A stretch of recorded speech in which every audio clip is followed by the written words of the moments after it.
Now Sweeney, Dwayne Sweeney! Sweeney's over!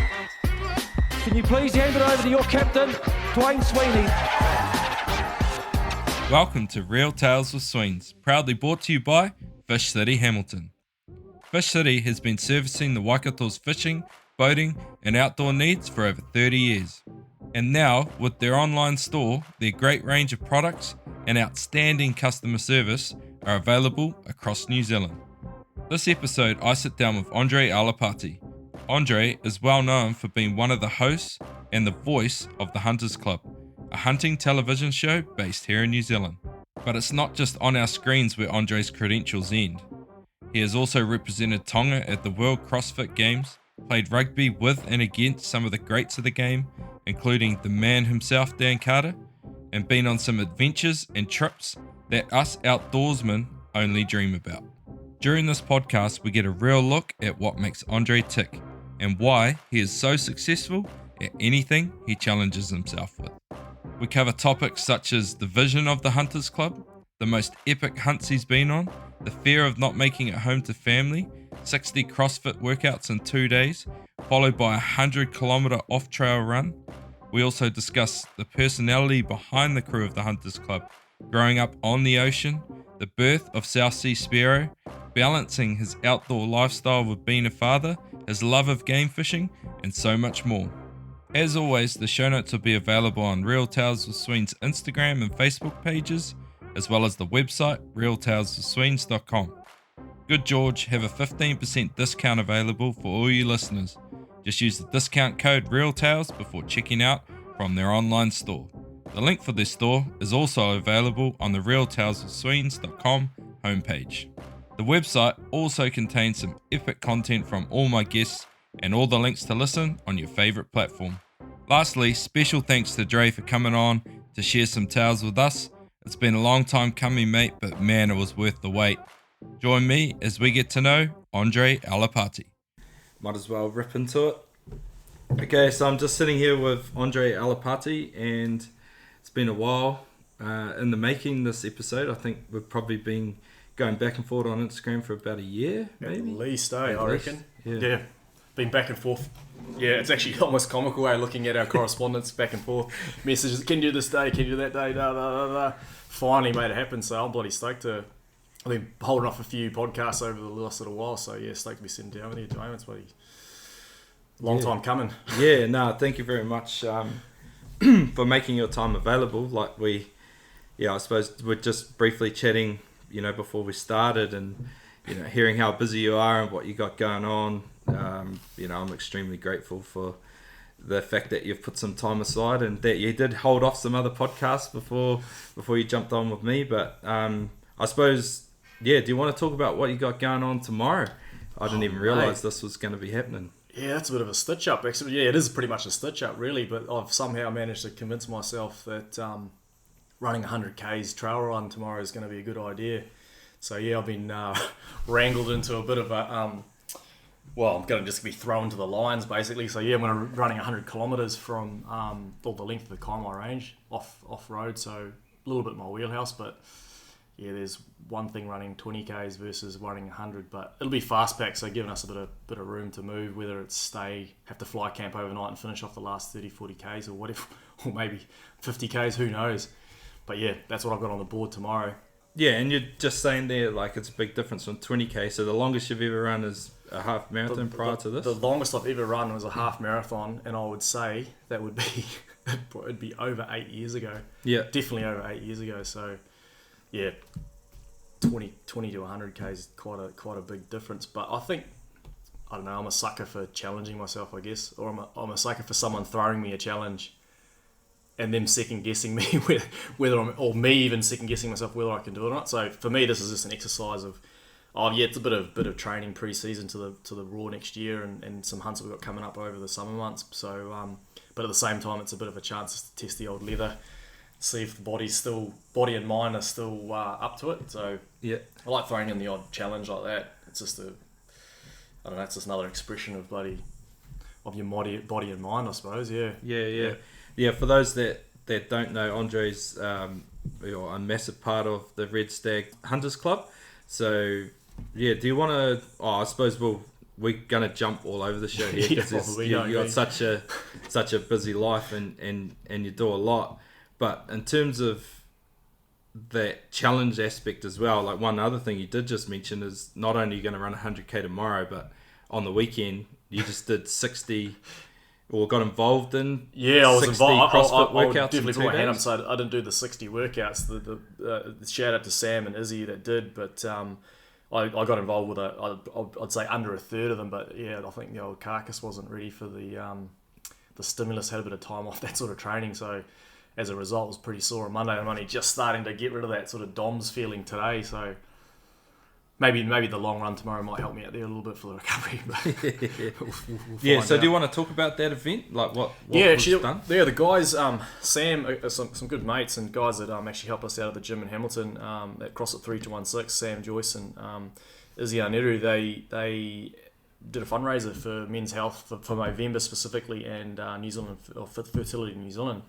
So yeah, the idea behind that was, same as what we were talking about, that 100k run is like, a bit of a shout out to those that are struggling with mental health and being able to chat to your mates and just raising awareness at minimum.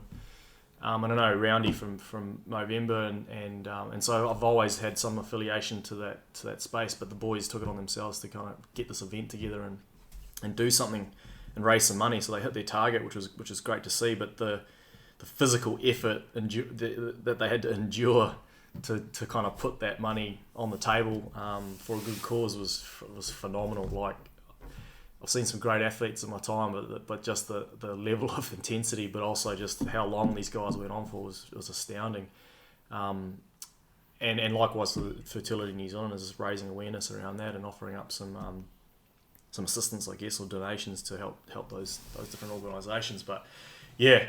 I come from a functional fitness training background. I always been interested when I was playing footy or whatnot, even for hunting side of things. So it's good to see that facility being also used to help raise awareness around things like mental health and fertility, which is a lot of something that people struggle with. So I think the connection was for these guys was putting themselves through that battle is not too dissimilar with someone that's battling through some of those mental health issues, or whether it's anxiety or something, whatever those issues might be. So it was kind of during that whole time, both my wife and I were doing the odd event, but I was sort of calling myself back to some of those situations. It's like, this is tough, and it's probably twice as hard for some people that are going through those struggles. So we're only scratching the surface of what that might feel like. So the hurt was real, but it probably isn't anywhere as real as for people that are going through real tough times. So yeah, I was really proud of the guys that set up the event and did it, and even more proud that they actually got through the weekend unscathed. It was impressive. Yeah, because it was 60 workouts and 60 workouts over 2 days. So they had obviously the night off to sleep, but it was close to like almost a workout or two every hour. Yeah. And for those that aren't familiar with CrossFit workouts, they can range from as short as 5 minutes, as long as 30 to 40 minutes, and the intensity levels can be quite high. So the fact that they were able to just do that, for the handful that I did do with them, it'd be sort of you'd do an event, and the clock would tick, you got 6 minutes, and you'd be like, okay, catch your breath and do the next one, which would last for 12 to 20 minutes, and then you'd have 10 minutes off. But yeah, long couple of days for those guys, but yeah, definitely worth it, and they did a really good job of it. But yeah, the old body's a bit sore still, and that was 4 days ago. So yeah. No, it's might be age creeping in. Yeah, it's pretty cool when you do like events like that. Like I did something similar. My brother owns F45 in Morrinsville, and I did 30 F45 classes in 5 days. Yeah. So I did 6 a day for 5 days, and it's amazing what the body can do when it's doing it for something else though as well. So mine was based around the awareness and raising funds for the Waterboy, who I work for, to help underprivileged kids get the opportunity to participate in sport. And sport gave me everything that I have. So to be able to, do that work, and it gets hard, but at the end of it, I'm doing this to hopefully give a kid the chance that I've had, or any chance. You get so much from sport. It's a pretty powerful vehicle to get stuff done, and it's just a good feeling too. It's like you've either helped donate, whether it's something physical, tangible, or money, or you've actually gone in there and put yourself through the ringer just to kind of remind yourself of how lucky you are, but also remind yourself that some people are doing it tough for whatever reasons. And so, yeah, we're at the show at the Hunters Club. We've always had an affiliation with Movember, and we've always done stuff with it, and we've always had some sort of contribution to it. I'm the same. I'd like to get involved in more stuff, especially around Pacific people and Mount Marion Pacific Islanders too. Like, there's a lot of there's no sort of hidden fact that there's a lot of socioeconomic demographic around the people my heritage, and so like I'd love to be able to do something to help out in that space at some point in time. So I'm always on the lookout for those kinds of things, and being able to contribute in any way is probably, it's always a good feeling at the bottom at the end of the day. So yeah. So you mentioned there, like, hey, getting into, I suppose, the functional fitness side of things. You mentioned in that statement that you played a bit of footy back in the day, and I understand you played with a good friend of mine, Bama, so Ben May. Yeah. Can you talk us a little bit through, I suppose, your rugby days? Oh, geez, I don't know. I don't even know it's really worth talking to a guy like you about my rugby days. But yeah, I played a bit of representative rugby.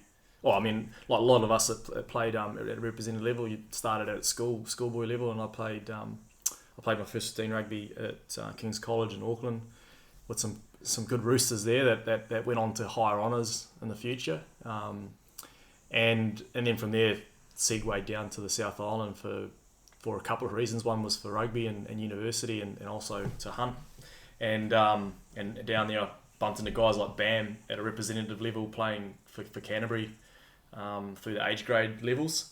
And I guess a short summary of my rugby career was that probably hunting got in the way, and I probably couldn't have picked a worse province to go and apply the trade, because at the time, like, Canterbury was like, 4 or 5 Super 15 championships deep. The whole back line basically were all from the Crusaders, and in the club that I played for, High School Old Boys, was a bit of a institution down in Canterbury. And so I still remember as an 18-year-old snotty-faced kid rolling into the changing sheds at High School Old Boys there at Ayr Street in Christchurch, and seeing Reuben Thorne, Andrew Mertens, the Major brothers, Daryl Gibson, Ben Hurst, and a whole bunch of probably other guys that are also now that have either played in the black jersey or otherwise. And I just remember as a kid, and I literally was still a kid, just in total awe of the whole sort of scenario. But now when I look back at it as an adult later, I was like, man, that was a tough roster to even try and make your club side, let alone like punch through into representative level and then try and So I played on the wing, so I think at the time there were guys, there was 3 All Blacks deep, from Caleb Ralph and a lot of these other players that were all either incumbent All Blacks or sitting on the bench. Yeah. So it was a tough place to go and play, but I don't know, it's just, and people that have played rugby, there's a community camaraderie amongst the guys and girls that you played with that, I don't know, it's really hard. I've never been able to replicate it, and that's one of the things I loved about the sport. I'm no giant of any kind, certainly not played at the level that you have, but that camaraderie was one of the big parts of playing the game for me, and I love the physicality of it too.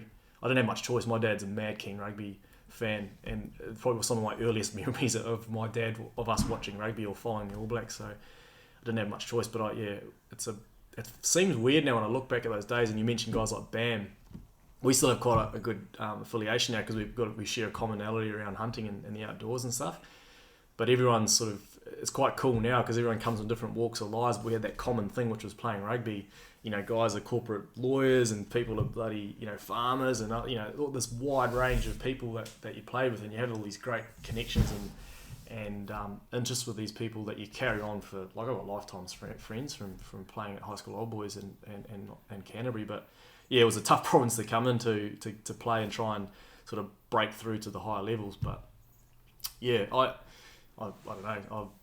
I'd like to think I had my time in the sun there, and for Canterbury at age grade level and some of those representative B grade sides. But yeah, I definitely wouldn't have changed anything. But one thing I would mention though is if I knew about the functional way of training and what I do now for fitness and strength and conditioning, back then, I think I would have been a better physical player, just because just being more robust. I was always a smaller guy, you know, coming from Auckland, you'd be playing schoolboy first 15, I'd be marking guys that are twice my weight effectively. I was coming in dripping wet at like 70 or 67 kilos or something in my first year at senior club rugby or whatever the hell it was. Yeah. So I was a whippet. So, but now I'd almost say, even when I was playing representative rugby, I'd probably say I'm probably in my late 30s, almost 40 now, stronger and almost fitter, I'd say, than I was back then, which is kind of weird to say because you think that you're in your prime when you're playing footy at that level, at that age grade, but I don't know. Yeah, it's funny how that works the way. Like you get older and you get wiser and you learn new things and you adapt. And that's it. Yeah. And I remember going through a horrendous sort of bout of bloody injuries and stuff. That probably and most rugby players would be familiar with that too. It kind of like sets you back a little bit, and sometimes it impacts your selection and stuff like that. And when you're on the outer, it's pretty hard.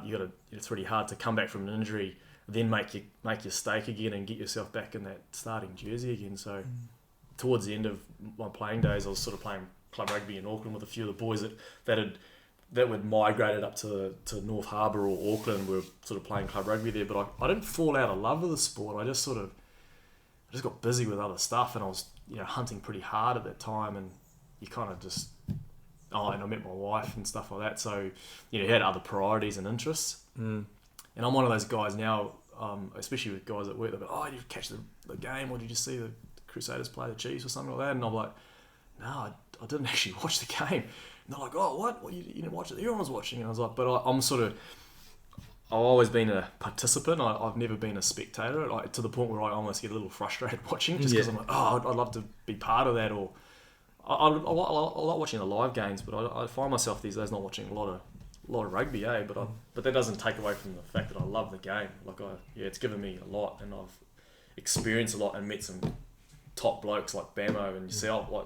just with some association to the game. So yeah, I'd say it made up a big chunk of my, not only my teenage but my young adult years. Yeah, rugby's like that though. Like you talk about, I don't know, like it has this culture and this connectivity that it creates because the game's so diverse, I think, and that there's a spot for everyone, like that's the whippets, the big fellas, the slow fellas, the strong fellas. Yeah, like there's a place, the skillful ones. Everybody kind of has a place in that. Everyone's got a job, and you fit in, like, and because of that fact, you have different people from different walks of life that are sitting, in that changing shed or on the field together. You just, I don't know. There's something about, it's the same with, I guess, with some of the fitness stuff too. Is there's something to be said about going through something really tough with somebody. It's the same with hunting. It's like you go on an arduous, hard trip that's physically and mentally just brutal.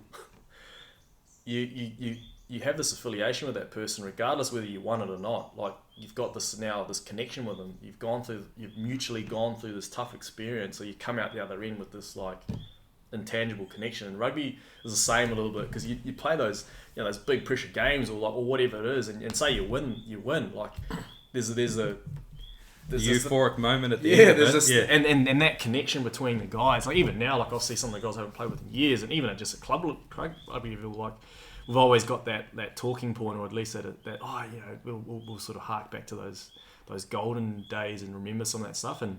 But there's that connection, and I think there's a real good crossover between that and what I do now in the outdoors. Is that there's just something to be said of going through something really challenging and coming out the other end with somebody else. Is that you got to. And I guess it's the same with relationships too. Yep. It's like you forge strong relationships through some challenges, So, yeah.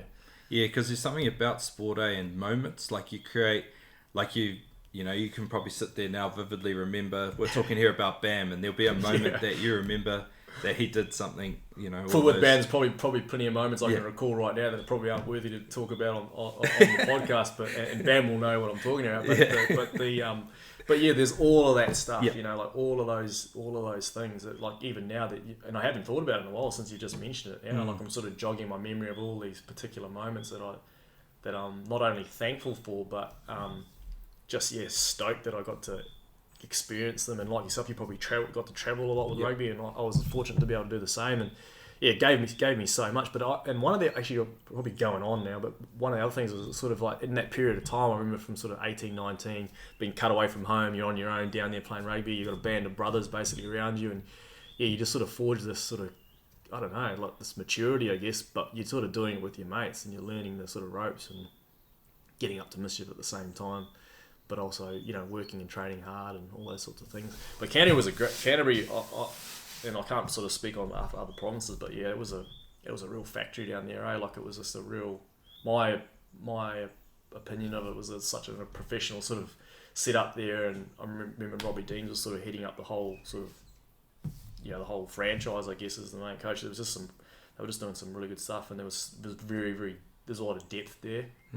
I went and played a little bit over in Queensland for a bit, and played for some of the Queensland country crowds, and played a little bit, represented rugby there. But it was like a stark contrast in terms of like the way their union was set up, but even just their tribe. But I'm talking like 10, 15 years ago now, so it's probably vastly different now. But I do remember at the time it being quite different, especially in the Queensland country rugby scene. It was like you'd probably play like for the Queensland country healers, whatever it was, and then you'd be down in Brisbane playing for the Reds. Like you literally could be plucked out of the lower grades to go and play down there. But they had a different structure back then. But that's entirely professionalism's probably changed a lot of that. Now it's way more structured. But yeah, they seem to be ahead of the curve, constantly, like everyone sort of looks at, and I suppose and has done for quite a while now, at the way that Canterbury and the Crusaders do things. Yeah, right. But they just constantly seem to be ahead of the curve. Like I don't know what it is. Must be something in the water down there. But I don't know. But it's funny because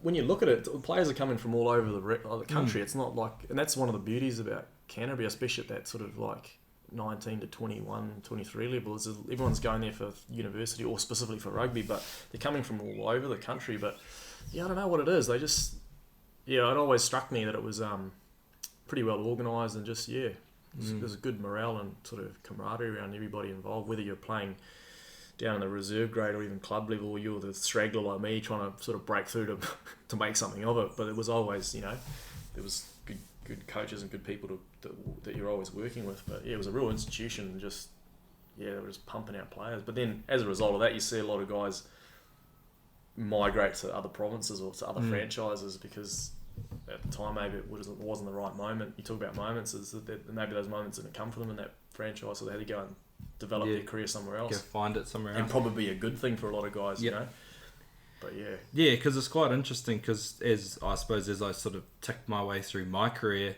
different guys would pop up playing for Taranaki and Manawatu, or here, there, and kind of everywhere, even up with us in Waikato. And then it's amazing how many guys have that slight influence of Canterbury. Like they've been there, spent some time there, 2 years in the academy, or they did their university degree there and played. Yeah, exactly. Were in the academy, played development, and then they move off, and then they're like captain of.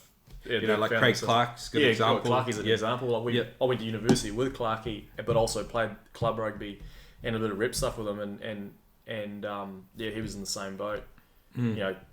All black deep, at the A grade sort of premier level, and then you've got a whole raft, and it wasn't just Clarkie. I remember there's a guy, George Naomo. He was George Naupu. They both were Clarkie was sort of a lock, and George was playing sort of on the side of the scrum, but could lock also. But in front of them there was a whole raft of guys that were encumbered that were already All Blacks, so there was no other choice for guys of that but to probably move provinces and go and apply their trade somewhere else. And in Clarkie's case, Bennett was probably the best thing to do. Bam, and there's a whole raft. Jan, there's a whole lot of guys. I mean, there's a whole bunch of guys. I could literally rattle off a whole freaking team just about of guys that were sitting in the back wings that had to make a career out of province. And then you talk about that. There's probably a whole team of Super Rugby players that were in your year. Oh, you absolutely. Played with, I'd almost go as far as that high school old boys team. Everything's all packed because they've just moved, but I have to show some photos one day. But that group of guys that I played with in that, I don't even know what year it was. Maybe it was 2004 or 5, whatever. But that was just like a pretty incredible club side to come in as an 18, 19-year-old or whatever it was at the time to go and play with. But a lot of those guys, looking at the photos back then, they've all moved on and forged out long careers themselves, and then there's some big time players in there like guys like Dan Carter who just elevated to an elite level straight out of the gate, and I'm even to this day thankful to even have played with a guy like that and see him play. It's amazing just to see how far everyone's gone, and as you say, in other provinces too. So and that's and again going all the way back to what I love about it is that you meet all these people and you come from different walks of life, but you've just got that commonality, which is the old pigskin and tackle and rugby game. So I love it. I haven't thought about it in a while since you actually just brought it up, but I don't know if the body would handle it these days. I reckon I'd go into that first contact and I'd just break into a million pieces on the ground. But fragile these days. Yeah. Oh, you'd be surprised. It's like riding a bike sometimes. I always every time I go to I don't play touch, but I every now and then, even once in a blue moon, I'll go along and for some reason I'll hurt myself or somebody else that I'm playing with will strain or hurt themselves. It just the change of direction gets me, but the fast twitch muscles aren't there anymore, I don't reckon. So I try and avoid hardcore sports where the change of direction's real bad or playing bloody touch, because I always seem to come off second best every time. Well, you talked about it a bit there. We might as well dive into it. So hunting, saying there you went to King's in Auckland, like not exactly a hunting upbringing or a hunting school. No, absolutely not. Auckland, I was a boarder there. My parents, in their wisdom, thought, this little rat bag needs a decent education. My parents travelled a lot with work. My dad, we were at the time, I think probably living in Papua New Guinea or somewhere in the North Pacific, Solomon Islands or something like that, and they wanted to give me an education, and so they sent me back to New Zealand to go to school. So you're like an international So student. I was like kind of an international, even though I'm a Kiwi or born in New Zealand, but my parents were expatriates, like living overseas and working, and so they sent me back to boarding school. So they sent me I went to boarding school in Hamilton and then secondary school up in Auckland, and you're right. Oh, did you go to Southern? I was a boarder there for as a kid, and then went to King's in Auckland, and I think their theory behind that was not only giving an education, because some of the places we were living didn't really offer much in terms of that sort of thing, and I know Dad wanted me to play rugby, so sending me to New Zealand was the only option. And you're right. There wasn't many people that I came across that had much to do with hunting or fishing. Fishing probably a lot, but I was fortunate to be in a house, a boarding house there, where a lot of us were from rural areas or out of country, right? And so there some really, really good friends of mine, Fraser and Mark, and the rest of the guys, and they were some sort of from rural areas and come from rural backgrounds. So they had an affiliation to that stuff and the outdoors and fishing. And so for whatever reasons, I've always just gravitated to that all my life, mostly because my dad is a mad keen outdoorsman himself. Some of my earliest memories, as I said to you, were watching All Black games and game fishing in the Coral Sea or wherever the hell we were. And so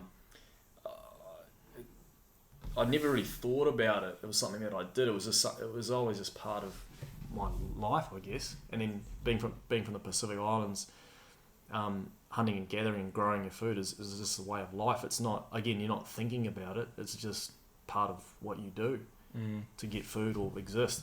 And so when going to a school like that or coming back to New Zealand, there's not a lot of exposure to it, but it was always an undertone for me, and I'd always be finding a way to get out there and do stuff, whether it was through school camps or friends or family friends that had probably, I'd always be that way inclined. But it was always a bit of a pastime. My dad we did a lot of fishing.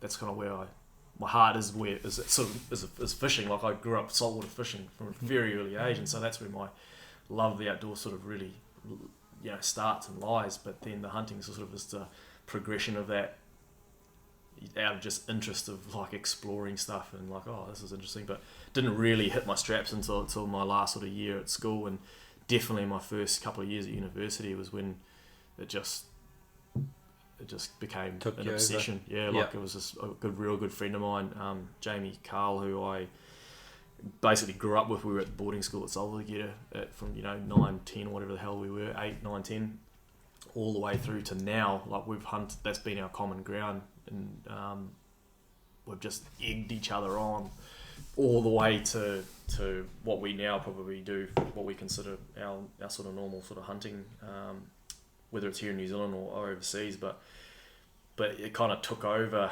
my life, I suppose, when I was in my early 20s. Yeah. But it coincided with that coming of age. Like you've left home, you're at university, you're playing rugby. Yeah, quite a formative. It's like those formative time of your life, lives where you're forging that kind of like, not your identity, but you're building that baseline of all those things that are part of you start to come out more, because you've got the ability to just go, you know what, I'm going to take, I probably shouldn't say this, but take the week off uni and I'm going freaking diving, or I'm going hunting. Like we'd do that. Yeah.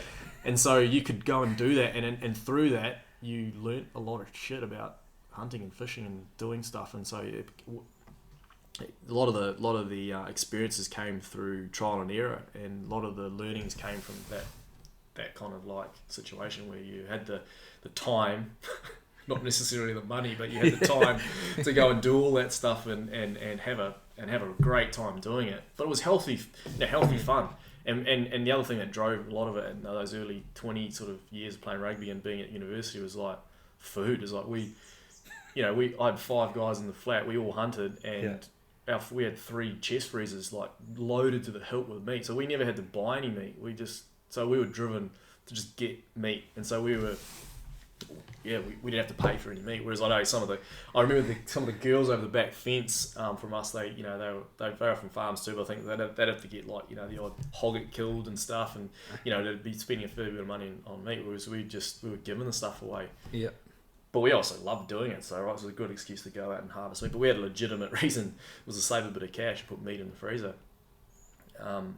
But yet all of that stuff, my interest in the outdoors and hunting and what I do now, it all goes all the way back to those early years, as early as I can remember fishing with my dad, and being in those places, those third world countries like New Guinea and the Solomons and all those sort of less travelled parts of the world. People there, that's what they do. It's their way of life. They don't call it hunting and fishing. It's just living life. It's just like, I'm going to get food now. I'm going to the reef to go and spear some fish, or I'm going to go and walk the reef at night and collect shellfish, or I'm going to go and shoot some bats, or whatever it is to gather their food, or whether it's growing it. So that's always been in the back of my mind, and I've always carried that with me.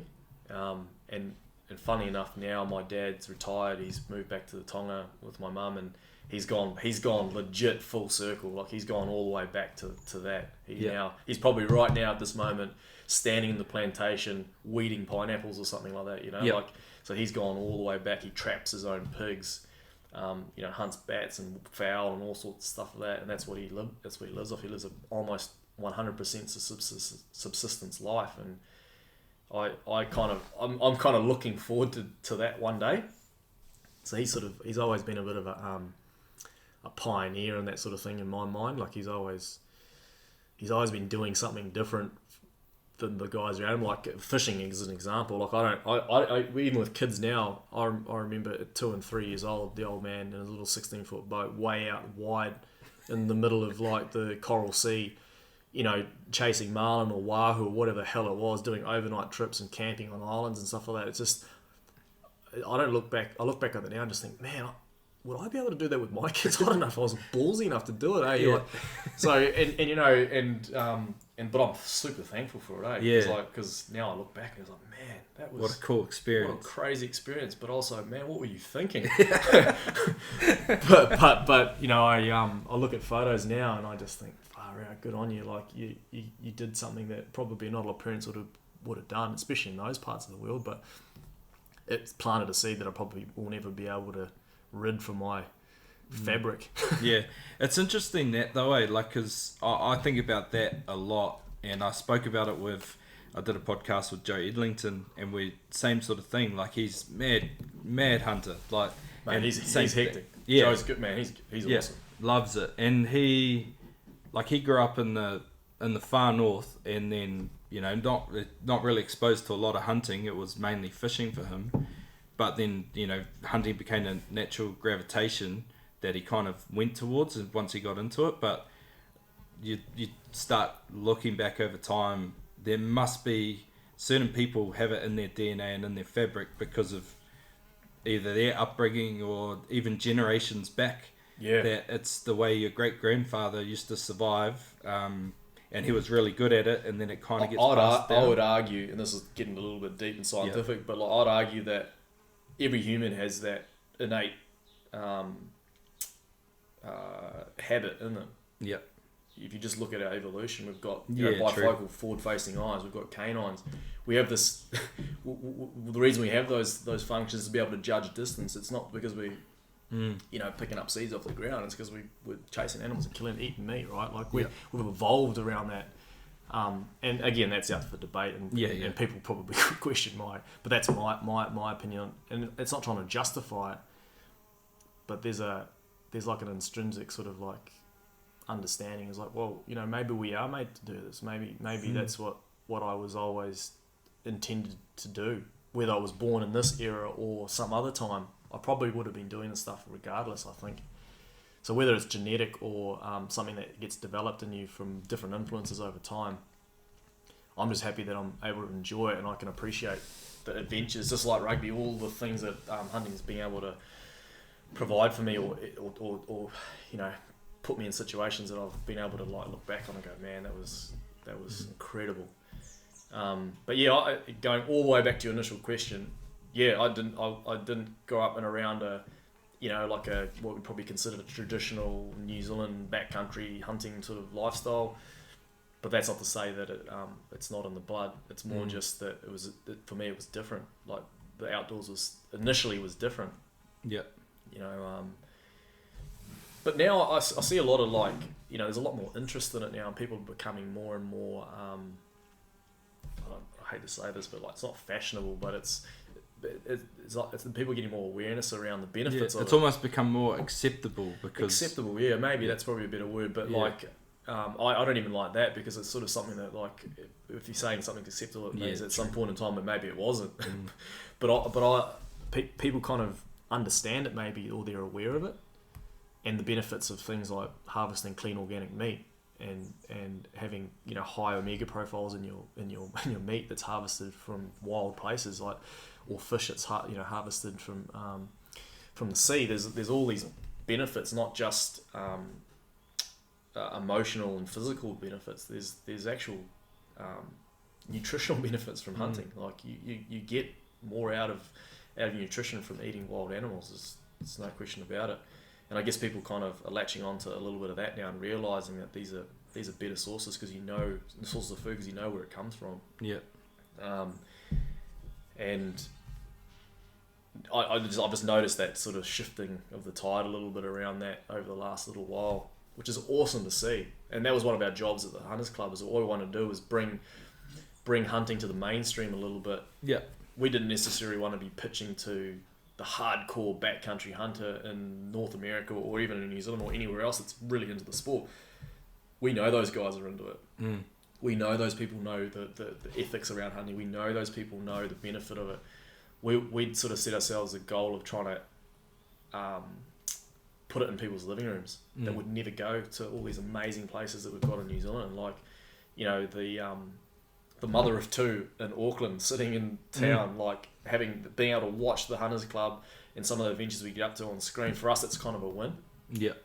Because we want to make it more. We want it to be more, not again acceptable, but just mainstream, so that people understand that this is a legitimate pastime for people in New Zealand, and there's a raft of benefits from it, from the crazy places you get to travel and see that are within your own country, to, as I said, the nutritional value of eating wild to the animals. jobs it creates, the infrastructure, and in some cases the bloody the money that brings into places like New Zealand, because we've got a unique situation around our wild sort of feral species and what that can generate for the country. But there's always you start to go down that route. There's a lot of discussion around that too. But yeah, there's, in my eyes anyway, and it's probably I'm a little bit biased. There's I can't see a lot wrong with it. Not in my lens that I'm wearing, because I've benefited so much from it. Just like we were saying before, like with rugby. Yeah. There's more benefits that I've taken from it in my individual life than anything bad that's come of it. And any hunter knows, like, pulling the trigger, that's not the best part. Oh, it's not even 1% of it. No. Yeah. I mean, that's the easiest part of the whole process. Yeah. You know, like there's a lot of work and time and effort goes into it. And I'm only just, over the last handful of months, my kids are old enough now to chuck it back on and come running, and tramping and hunting with us. And so I'm enjoying that process, as being able to walk them through that process and teach them the 99.9% of the process, and then that 0.01% of harvesting an animal, which is either pulling the trigger or letting an arrow go. That's a real tiny portion of the whole shooting match. So I'm enjoying that process at the moment. But yeah, you're right. Like it's a very the killing component of killing the animal component is often the most publicized part. Yeah. But it's the very smallest component of the process in terms of harvesting the meat. Yeah. There's a whole raft of things, and knowledge and experience and understanding and physical effort, and I mean, I could write an essay on this stuff, but like just to get to that point where you have to make the yes/no decision of whether you're going to pull the trigger, because that's all it is. Yeah. Is like, yes, I'm going to pull the trigger. I'm doing this ethically and humanely. Bang, and then the job's done.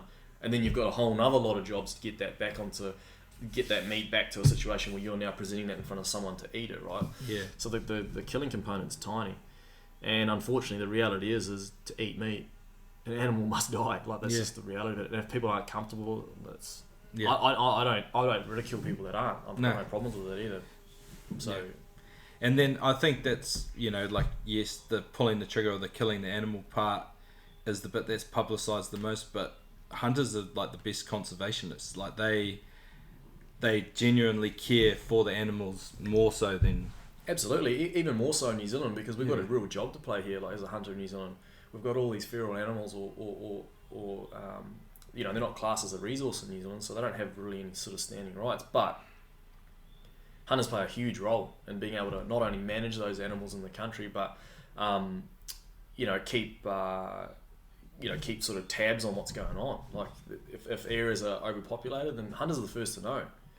And there's other departments that in New Zealand that help foster that management too. But the hunters play we argue that we play a big role in that, because who else is out there shooting the deer in the backcountry? Yeah. Other than hunters, there's commercial operators and maybe the government getting people out there, but foot hunters and aerial hunting or any kind of hunting in New Zealand plays a big part in that conservation and management. So yeah, you're right. Like we love the environment that we hunt in. It's real unique. It's one of the only places that it is, the only place in the world that you can go and chase bull tar in the Southern Alps. I mean, if you've ever done that in New Zealand, you'll know what I'm talking about. Like it's unbelievable landscape, an equally unbelievable animal, and you're doing your part for conservation by keeping on top of numbers. You're also, being able to trophy hunt or whatever form of hunting you call it, meat harvesting, trophy hunting, whatever it is, you're playing some part in that management and conservation. And I think sometimes people lose a bit of sight of that. Is that America's got a great model for how they manage their endemic big game species. It's unbelievable, the data they gather, how they manage it. It'd be great to see New Zealand get to that point, but we probably never will, because the animals that we hunt here are always going to be deemed as a feral species, right? And that's fair enough. We've got some pretty unique environments here, and it's in our best interest to make sure that we don't let things get out of control. And hunters will happily, most hunter that I've spoken to would happily do their part to help with conservation and keep numbers in check and do whatever they can to preserve the environment that we've got, right? Well, it creates healthy herds too, right? Like the more we learn from it is that, managing numbers is the only way to keep a good healthy herd. And that's right. I mean, there's huge science. I mean, I don't even need to even go into that, but like there's a whole lot of information, data, and hard science around how managing animals, what the benefits that reaps in terms of not only like competitive hunting environments, but also just general health of the animals, less impact on the environment that they cohabit with. So, the Sika in the North Island is a real classic example of that. They live in a pretty harsh environment out there, but in areas where they've got lots of food, there's generally overpopulated hinds, right? And so we've got to go and reduce some of those numbers to keep the herd healthy, but also there's not enough food to sustain the numbers. So these really poor health animals that don't cycle, that are starving basically. So it's of no interest to have those animals roaming around the backcountry. It's better to take them out of the equation. And on the upshot of all of that is that if the population's at a good balance, then the hunting side of things gets taken care of, because then there's competitive rutting periods and animals are more vocal, or the competition's there to provide a more exciting experience that all hunters want, right? Yeah. So you've got to do some management and conservation to get that, and they go kind of hand in hand. Guys like Cam Speedy and Dan Hurries from New Zealand Seeker Foundation, I mean, they could wax lyrical all day about the dynamic of that, and it's a real important one. And we've touched on it with the show, and we'll continue to talk about why that's important.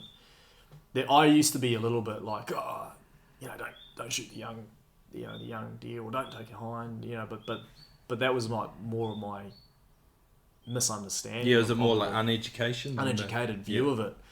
I was only interested in the trophy side. It was like, if you want to get a big stag, you got to leave them all. But the reality is that you don't need all the stags to have the trophy. You just need the good ones. Yeah. Right?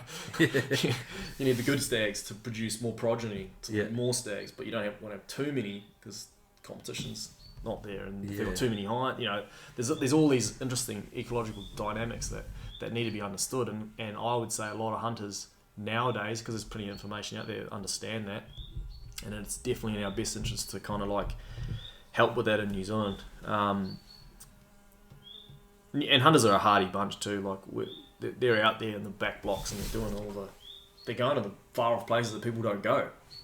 That's generally our intention. It's like, I'll go to an area that you can't fly to, or that there's no tracks, or it's the furthest, darkest corner, and hope that might be a little bit of a oasis, haven or something, But no, trampers aren't going there, because it's all off trail. Yeah. So hunters are going there, and they're the only ones that are going to see those animals and take them out of the system, right? So, but again, that's my view. It's not. It's not probably the view, but that's my view on it anyway. Yeah. And I think hunters have a big part to play in conservation. Yeah. Yeah. No, that's cool. It's good to hear that inside view from someone like yourself that's I guess real heavily involved in the industry, in terms of especially trying to make it mainstream as such and putting it on TVs. It's good to hear the inside knowledge to how you feel and what you're trying to portray and what you're trying to show. Yeah. No, it actually runs in my mind quite a lot, because when we're on camera or we're filming, we kind of not strategize, but we definitely think about it, because we want to convey a message, right? We don't want to just be like, oh, we shot an animal, great, it's in the back of the ute, we're going home. There's way more to it than that. And so, and especially in recent years, we've spent a bit of time trying to shed a bit of light on that, and at minimum sort of support some of the foundations and the groups that are pushing that info out there, because it would be we've got this ability, this vessel to be able to get info out there through the show, and so we're using that facility to be able to get that info out there and show people that it's not just about freaking killing animals, or there's a whole raft of reasons why I hunt. And in conservation, I guess. Yeah, and it's also cool to show the hunters too that it's not all about the trophy either. Yeah, exactly. Because I think we're all naturally wired that way. Everyone wants a nice set of antlers. I was like that. I was like that in my early days too. I was just being almost too selective, to the point where it's probably hindered me. And Jamie, my good mate Jamie, would we could probably rattle off a couple of scenarios where that's come back to bite me in the arse. It's like I've been way too picky there, and there was probably I'll probably never see that caliber of animal ever again. and what did I gain out of that? I gained out the experience of going out there and finding this thing, and then just being too high nosed to not bloody do your job, which was harvest the animal, put the trophy side thing aside for just that split moment. And yeah, you're going to get some meat out of it. You're going to get an experience out of it. But I was guilty of that too. But nowadays I'm not so focused on that component. But yeah, don't get me wrong. Put a big sort of 40-inch 12-point red stag in the Tiger country, mate. You won't have to ask me twice to pull the trigger. Yeah. Yeah. just on that, there must, like, all these years of hunting and the adventures and stuff you've had, like, there must be the one or two that just stand out in terms of adventure. Or I wonder, this is going to sound real weird, but the ones that really stick with me are the ones that don't go that well. plan, yeah. Or there's a component in that trip where it was just like ridiculously hard or almost stupid. The thing that we had to do to either get in or get out or whatever it was. There's a whole bunch, and I'll probably on other podcasts mention that there's a Jamie and I call it the Sojourn, and we did this trip in I think it was our last year or a year or so after we finished. We both left Canterbury at this point, so we did this big, crazy, like 10-day mammoth mission. We shot some great stags, saw some amazing animals, and that one will always sit with me. We wrote articles about it and stuff, and I still look at photos today, and it's something that we kind of like. It's one of those little jewels in my hunting crown, not even for the trophies, just for the experience and the time that we did. We covered a crazy amount of country, and we traversed the bloody Southern Alps twice, I think, in the period of that time, like back and forth. And yeah, amazing trip. Long story short, it was that just for the person I was doing it with, but the journey that we went on that trip will always be like right up there for me. But there's other ones for the show themselves.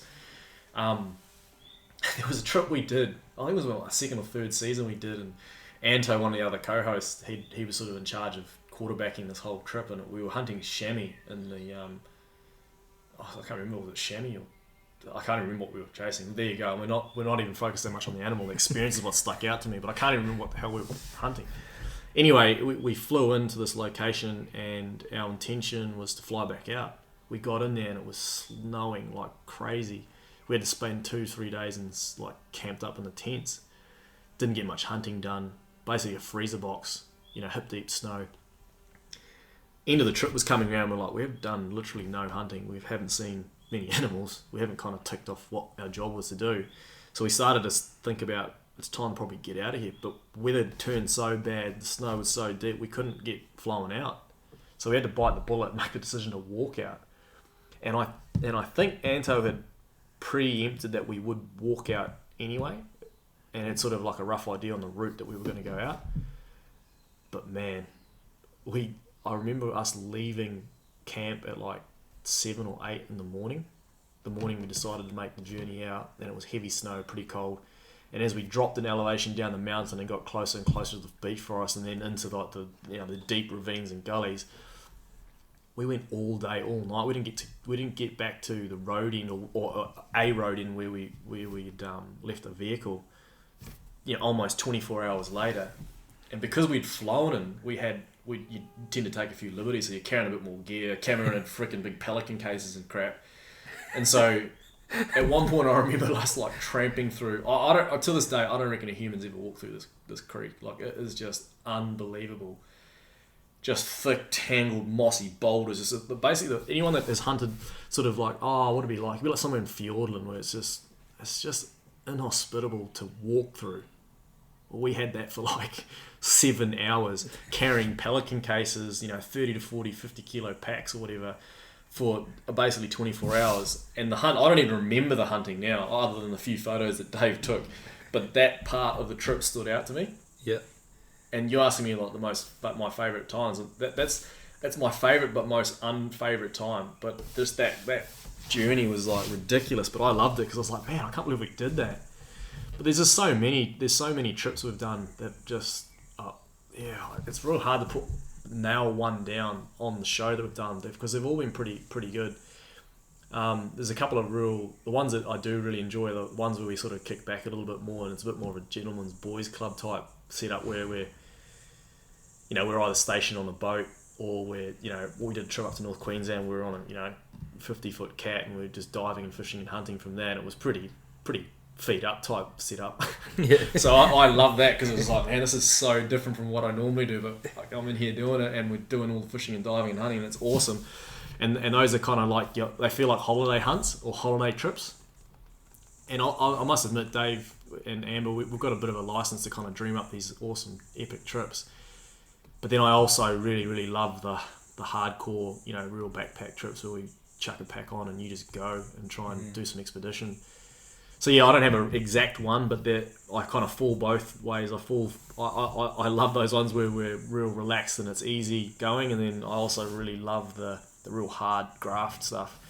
To the point where in the early stages of the show, we probably try to do too much hardcore stuff to our own peril. Yeah. Poor old Dave probably cursed us for it now, having to carry that much gear around and do all these crazy walk-in trips. Whereas we're by no means lying to anybody. Like if we have to, we will fly in because we're working on short timelines. Yeah. Yep, I'd love to say that I walk from the east to west coast to go and hunt scrub balls, but the reality is I don't have 6 days up my sleeves to go and do the tramp. And so we compress it into shorter space of time, and things like helicopters help us out and allow us to get the content and be able to do the trip, but also allow us to do more through the year. So and get all the gear in. Oh, and then we've got a pretty good system now. Like we're all pretty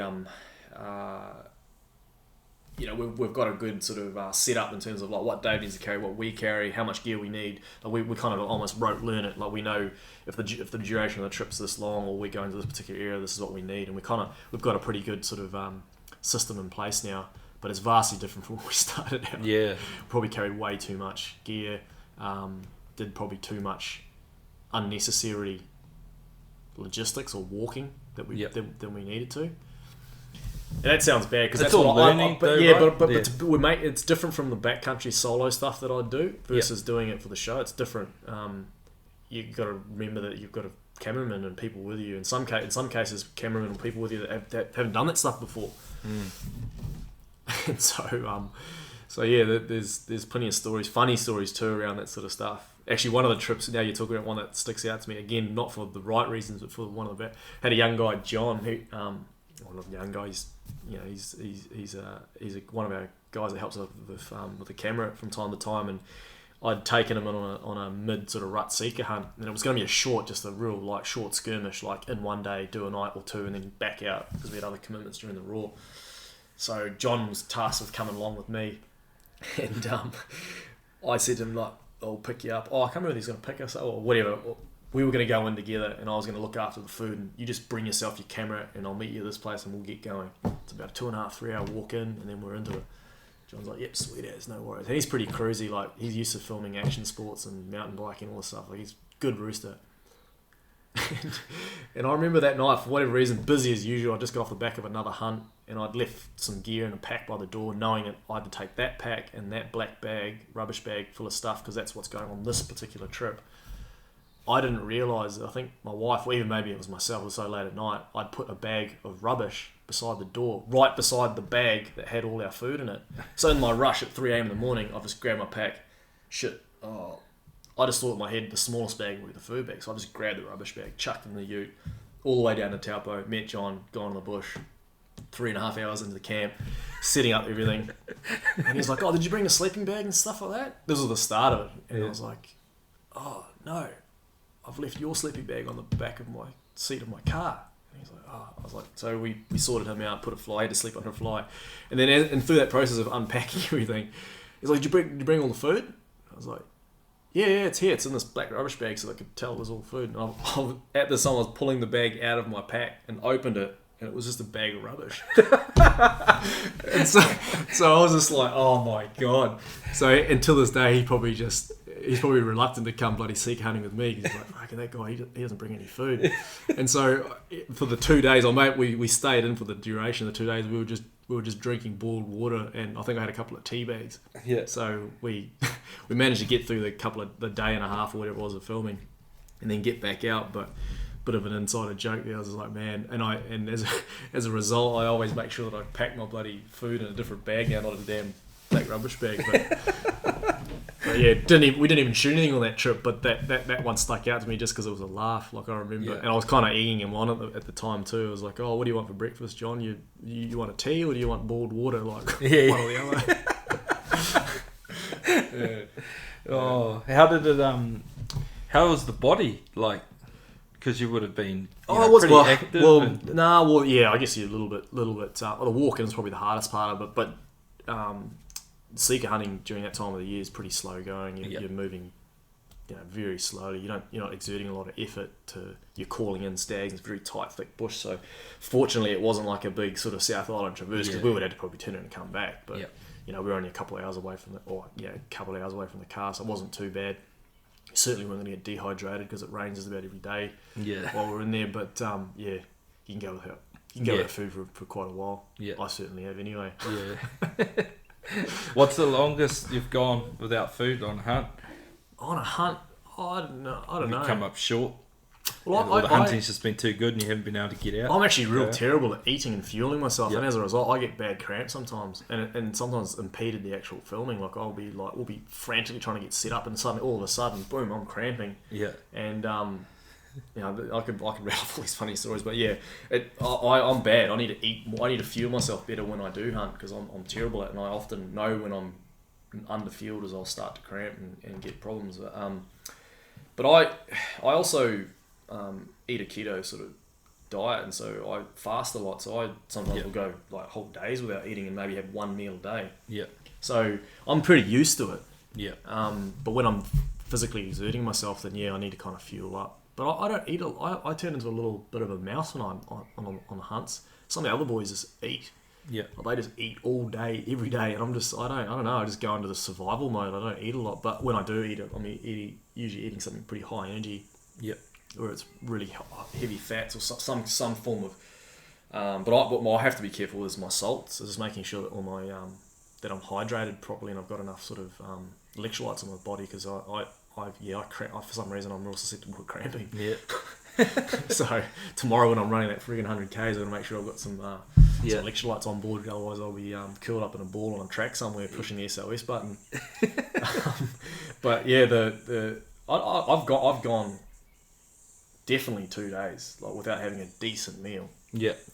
But I'm not condoning that. I'm just saying that for whatever reasons, whether it was I didn't have food or I've done hunts with Jamie where we've just been so buggered. We'll backpack and walk in the night and just literally, we used to bivvy bag camp, so we'd just literally keep walking till we were both agreeably tired and just curl up in the tussock. You were that buggered that you couldn't be bothered getting the cooker out and cooking something. You'd just be like, I'll eat in the morning. And so you'd fall asleep, wake up, get up before dark to carry on to get to the next hunting sort of lookout or wherever you needed to get to. And you wouldn't eat until midday because by then all the hunting was out of the way and you'd sort of sit out in the midday in the dead hours of the day, and that's when you'd eat. Yeah. So I'd often go, at least a day without eating sometimes. Yeah. But that's on occasion. It's not all the time. Yeah. Well, it's interesting, because when I spoke to Brendan McCullum, on his podcast, he never ate during test matches. Yeah, you just get preoccupied. I'm one of those guys that'll get mentally sort of engaged in it, and I just freaking forget. I forget to eat unless I see someone eating, I'll be like, I probably should have a feed. Yeah. Or I get to a staging point, a stopping point. Yep. And that's usually at camp that night or the next day. Yep. And then I'll be like, maybe I should probably eat. Mm. And so I'll sit down and cook, fire up a jute boil and make something, But I'm much the same. I can go for quite a long time without it. I don't see any. I train fasted all the time. I train. I usually fuel after I've done conditioning or after I've done any kind of activity. So I'm kind of used to that sort of feeling. But I don't even ever remember it being that much of a problem, to be honest. But then again, it's just horses for courses. Some people can't go without food. They will literally die. Yeah. But it doesn't seem to bother. Maybe it helps a little bit in terms of hunting, but it's sort of whatever goes. Yeah. What I do like to take with me though is real fatty cuts of jerky. They're real bang for buck in terms of energy and obviously protein for sort of recovery and stuff like that. And there's usually a fair bit of salt in it too. So that's always a fairly good staple of mine is a bag of heavily fatted jerky. Yeah. Yeah, that's probably one of the mainstays that I use. Have you had the Wagyu jerky at the one in Hamilton? Yeah. I actually one of the guys that we used to have something to do with CrossFit. His father used to own that. That thing, but that's the money. That stuff. Yeah, that's good. I tried some the other day. I used to get big bags of the stuff 100, 200 grams of the stuff, and I just But the only downside is it's a bit heavy. Yeah. But like it's worth its weight in gold because I don't eat it as often. But I'll take it because it's a decent sort of it's a decent hearty, dense, energy dense food. Especially if you're someone like me that's keto. Like it's all everything you need and just a small handful of food. But obviously we use backcountry and stuff like that. So like they're always light, easily accessible sources of food. Yeah. And they're all pretty heavy in energy and also and salts and stuff like that. So yeah, they're pretty good. But again, I'm like a little squirrel. I just don't eat. I don't know. I'm too engaged in the hunt. Yeah. Yeah. Oh, it's easy though, when your mind's active. Yeah. And you're like, well, I suppose a lot of people that go hunting will know when you're out there. I'm the same on the boat. If I'm fishing, like I pretty much don't eat all day. But then I've got other mates that go and they eat all day. They just got something in their hands all day. Yeah, which is great. Great. I wish I was like that. Maybe I'd be in some sort of more enlightened energy state. I don't know, but just for some reason I've always been like that. I don't have an answer for it really, but I've always been. But I swing. I go one way or the other. Yeah. Like maybe it's my Polynesian genes in me, but when I'm eating, it's like I'm eating like it's either like a whole roast pig or nothing at all. Like when I go back to the islands with my parents, it's like I'll eat a whole chicken or 2 chickens for breakfast. Like I'll go out and shoot the chicken. Yeah. By the time I've gone and done stuff like either my mum, or my auntie would have poached it and then feathered it, and I'll sit down and eat 2 chickens. Yeah. For breakfast. Yeah. And whatever else, but then in some cases I won't eat anything. Like today I haven't eaten anything today. Yeah. And I probably won't till mid afternoon. Yeah. So yeah, I go from one extreme to the other. Yeah. What else have we got down here? Oh, do you want to talk a bit about because you've spoken about it, I suppose, earlier on around the fishing side of it, like with Dad and doing those adventures and stuff. Like is that something obviously it was kind of the birth of the hunting, wasn't it? The fishing. For me, it all goes back to fishing. I know my dad would probably say, but I was one of those kids that was just absolutely obsessed with fishing. Like my mum's still got stories of with the dad had snuck out, for a dawning fish. Like he'd go out before work sometimes and leave me at home. The old lady'd have to take me down to the boat club and I'd be standing in the jetty, just 2-3-year-old, just swearing to the sunrise. Yeah. Waiting for the old man to come back. But I was that obsessed with fishing at a young age. But I don't know. And again, I grew up in places where the fishing was. I'm not putting it out, but like it was phenomenal. The fishing was unbelievable. Like those parts of North Queensland and in the mid to late 80s, and northern New Guinea and some of those islands in the Pacific. Like it's hard to describe. Like it was my to me it was normal, but now when I look back on it now, and even going back now and fishing some of those places and not, I can see the difference. Especially in North Queensland, because it's heavily fished. Like you've got to go quite remote to experience that kind of level of like unchartedness nowadays.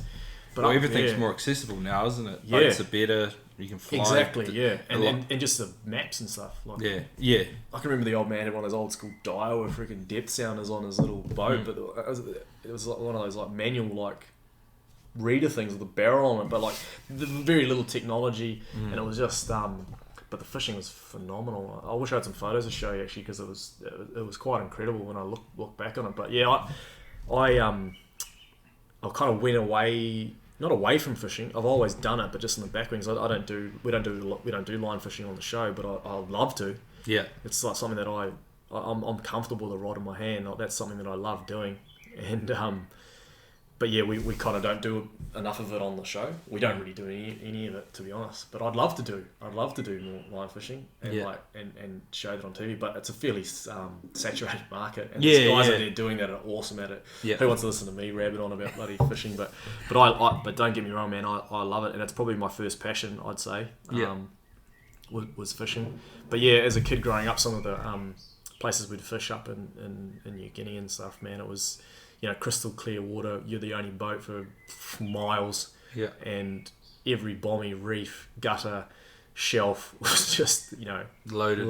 just loaded. And, Yeah. and I've got photos of, lying on the lawn with massive wahoo and stuff like that. And Dad was an equal frother for the whole thing too. So he was out there every day, every spare moment he had, he was in the freaking boat chasing his fish. And he had a good friend of his who was also Tongan, and they were up in that part of the world working. And so those two guys were just out there every day fishing. And I guess from being from the Pacific Islands, it's something that's just normal. Fishing is normal, but then throwing the sports side of it, and in a place like that, then you've got almost an illness. It's like you'll be out there every freaking day. But yeah, like a lot of the inshore stuff are we just do it all, like from bottom fishing to trawling lures and towing lures to just everything, like deep sea stuff. But up in those areas there, like a lot of the predominant fishing would just be sort of inshore bottom fishing for the emperors and red emperor and all those kinds of good eating reef fish. And then all the pelagics, wahoo, mahi, and marlin, sailfish, and all that stuff were pretty mainstay for us. Yeah. Were they pretty accessible, like the pelagics? Like you didn't have to go too far? Yeah, well, in the place where we lived, in a town called Rabaul, they're like very deep harbour. So like wherever you launch your boat is just literally putt out 500-600 meters and then just lures out. Yeah. And those really those warmer belts through the top of the Coral Sea there are renowned for things like Spanish mackerel and yellowfin and wahoo and stuff like that. And yeah, so short answer is pretty accessible. And at that time, there's not a lot of people doing it, right? And so and I think there's still a couple of guys up there that now run charters that used to knock about with my old man, and they must be getting on now. But I know one of them, he still runs a charter up there. But they, I remember, if we weren't out on the water fishing, or we weren't out on the islands doing something, diving or something, we would be at home casting, resin lures, or Dad would be making lures, or would be skirting lures or making traces or doing everything was just revolved around freaking fishing. And so Mum probably hated it, because everything was to do with fishing. But so to the point where Dad would drop my sister and Mum off on an island, and we'd be off to the sunset fishing, and we'd come back, pick them up, and go back. and bin full of fish, and I'd probably say 90% of our diet was probably fish too at the time. Yeah. But I'd love to go back up there and fish it again. But at the same time, I'm really looking forward to fishing, to doing more of that in New Zealand. I've got some pretty cool stuff in the can, sort of in the pipeline for the new year that I want to get into and do around here.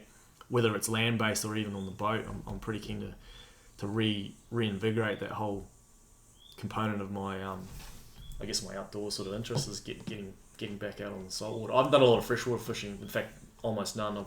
I've flicked a few flies, I've caught trout and stuff, but for some reason it's never really piqued my interest. Yeah. I really appreciate it. Yeah. The skill involved and the tactics and all the things that go into the freshwater fly fishing scene. Mostly because we produce a show called Pure Fly NZ, and I'm involved in the narration of that, and I see the awesome stuff, and I love it. I appreciate it. I've just never really gravitated towards it, but I was just talking to Nick Rakar the other day, who's one of the producers, and I want to do a little bit of that around here. Yeah. But I'm real keen to do some more saltwater, or to get into the saltwater fly side of things and do a bit of that. And then there's obviously Tonga, where diving and fishing up there is pretty phenomenal too. Where my mum's from is a real mecca for game fishing. And I go up there at least, before COVID I was going up there at least twice or 3 times a year, taking up the crew of the boys up there, and we've done a bit of diving up there. And so as soon as those borders open up, I'm going to be pretty keen to get back up there and go and do that. But I really miss that up there, because it's game fishing is good, all the food and the people that I love and know are there, and it's a good environment. I feel kind of at home there, obviously, but just when I can tie all of that stuff together and be with family and all that, it just makes it even better. Yeah. So yeah, looking forward when the time comes to be able to go back up there and do some serious game fishing again up there. Yeah. and I'm sure everybody else that goes to the Fiji or wherever they go and do adventures around the Pacific are going to be looking forward to doing that again. Yeah, but I any form of fishing really, from fishing for squid all the way to going and chasing black marlin in the Coral Sea, off Cairns. Like I'm happy to do it all. Yeah. I don't know. It's probably something that you I don't know if you can explain it well either, but I don't know why. I just enjoy doing it. I love eating fish, and I enjoy the escapade of trying to catch fish. And it'll be a lot. I don't think it'll ever be something that I don't do. That's for sure. I think I'm a real process-based person, so I love things that have a process to them. Yeah, and I think that's why it sort of held me in good stead with rugby, because I could figure out a process or try different processes to get an outcome. I suppose like fishing and hunting, same sort of thing. I love the methodicalness of planning and preparing to go out and basically achieve a goal, whatever that goal may be. And I think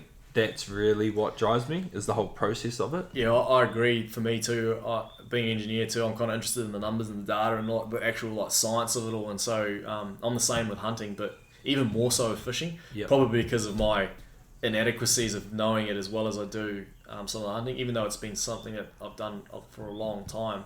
But I love talking to guys like yourselves and others that are out there that are real pros at just finding fish. Like I love for me there's a good crossover too from my Polynesian heritage to the whole wayfinding and bird watching and like the stuff that my grandfather did and the knowledge he had around the sea and navigation and being able to find certain fish at different times of the year and things to look for basically. And in the modern, say, game fishing captains now that they've got these crazy buckets of knowledge around their form of fishing, or whether they're fly fishermen or game fishermen or whatever they are.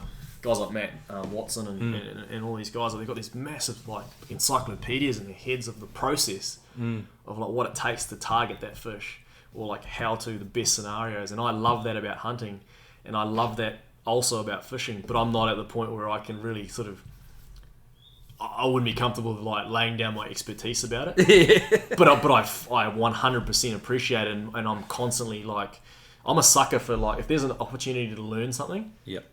I'm freaking in there. I want to get as much out of that person or that scenario or that thing as much as I can. And that component of fishing for me still is uncharted. Yep. As I really want to, I just love talking to some of those really experienced captains. There's a couple of the Going brothers up from far north, Tutukaka up there. They've been around the game fishing scene for years, and the guys that have fished out at Tutukaka will know these guys well. And they've got they're just, if you're in the boat with those guys, they'll look at birds and stuff, and they'll see something on the water that you don't see, and they've got their explanation on it, or even maybe it's their opinion, but that opinion's been formed over 50 years of fishing for striped marlin, or whatever it might be.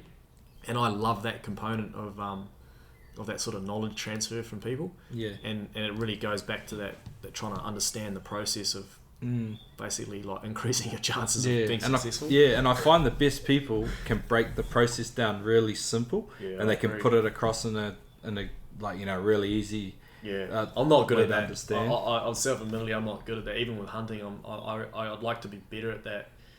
And but the people that are genuinely are really good at it, they're also really good at what they do, whether it's hunting, fishing, or skydiving. They can convey what they do in a clear, concise fashion. Yeah.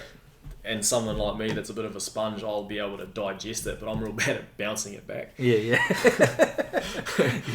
interesting, because there's other people that are just extremely talented and can just do it, but will give you no explanation to how it's just they do it. It just happens for them. They just have this natural I've got a good instinct. Mate, Adam up. He's up in North Queensland in Cairns, and he's done a bit of stuff for the show. But he's a real North Queenslander outdoorsman. He hunts, he fishes, he dives, he does a whole lot. He does everything. And I'd say he's an expert at just about all of the stuff, right? And he's real good at being able to explain that stuff. And I've sort of I not formally, but I kind of treat him as somewhat of a bit of a mentor around some of these things sometimes, especially with the bow hunting side of things. But he's real good at breaking all that stuff down. And he spent a lot of time on boats too. And I just standing around a guy like that, around the sounder, and just talking to him about what he's seeing and how he's interpreting it, like that to me is like, I love that kind of scenario because it's as you say, it's a process, it's a system. I want to learn how that process works. Yeah. And I want to know, I kind of want to farm a bit of your knowledge. And I know for some people that can be, as a young guy, especially with hunting, I'll be the guy asking a million freaking questions to the point where I was annoying. Yeah. And That was me at rugby. yeah, my dad was like, oh, never be scared to ask questions, and so I literally took that literally. Yeah. And I've always probably asked too many questions to the point where some people, it's like, oh, that's my secret. Yeah. I don't want to tell you. Like, fair enough. Yeah. It's only now when I'm older I understand that, but as far as I'm concerned, knowledge is fair game to me. Like if I can learn something from someone, like why not? Especially if it's something in something that you love doing, like fishing or hunting. Yeah. I remember vividly getting told to shut up by Ann Foster for asking too many questions. Oh, really? At Chiefs training. Yeah, right. Yeah. Yeah. He needs to expand his mind to allow Yeah. it's a knowledge sharing process. Yeah, you know? yeah. Dwayne was wanting to farm some of your expertise. Yeah, but I've got this thing that I used to do a lot. I still do it, like with a lot of things and a lot of scenarios, but it really used to come through in rugby is that I pretty quickly I just have a good understanding of the game. Yeah, and I've always kind of had that, and I can learn things quite quickly with rugby. Well, it seems to be anything I'm really passionate about, I can learn. Right. School wasn't my thing, but like practical things at rugby, fishing, hunting, like I wish I had that sixth sense of rugby, and maybe Yeah. I would have played high honours. But Yeah. only the gifted have it. So, So and I would always process things from multiple angles. And so if a coach explains something, I would be like, okay, like I get that, but I know that my mate over here won't understand that, and then my mate over there won't understand that. They'll understand it this way, they'll understand it that way.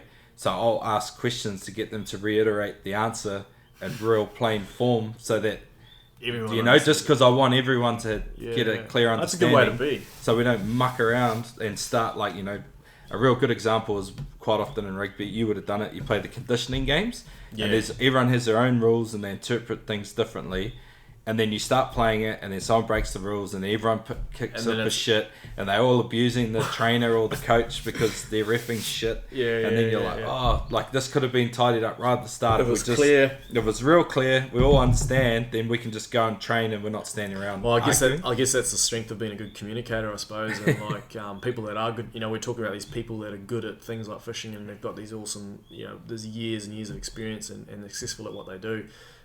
It's no wonder that they're good communicators too, because they're able to convey what they do to other people. Yeah, I definitely a struggle for me sometimes. I'm good at being able to see stuff and understand it, but then when it comes to conveying it, sometimes I certainly something I'd love to work on more, for sure. Yeah.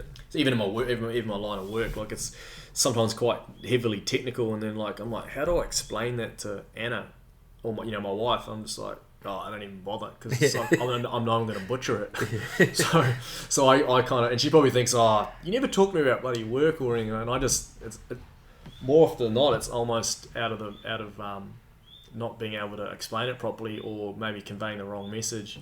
But then at the same breath, it's like, who wants to talk shop when they're home with their wife? I'm sort of one of those guys that's like, I'll leave that at work or leave that on the mountain. Yeah. Well, that's the same with Marie with rugby. Like, she barely knows the rules.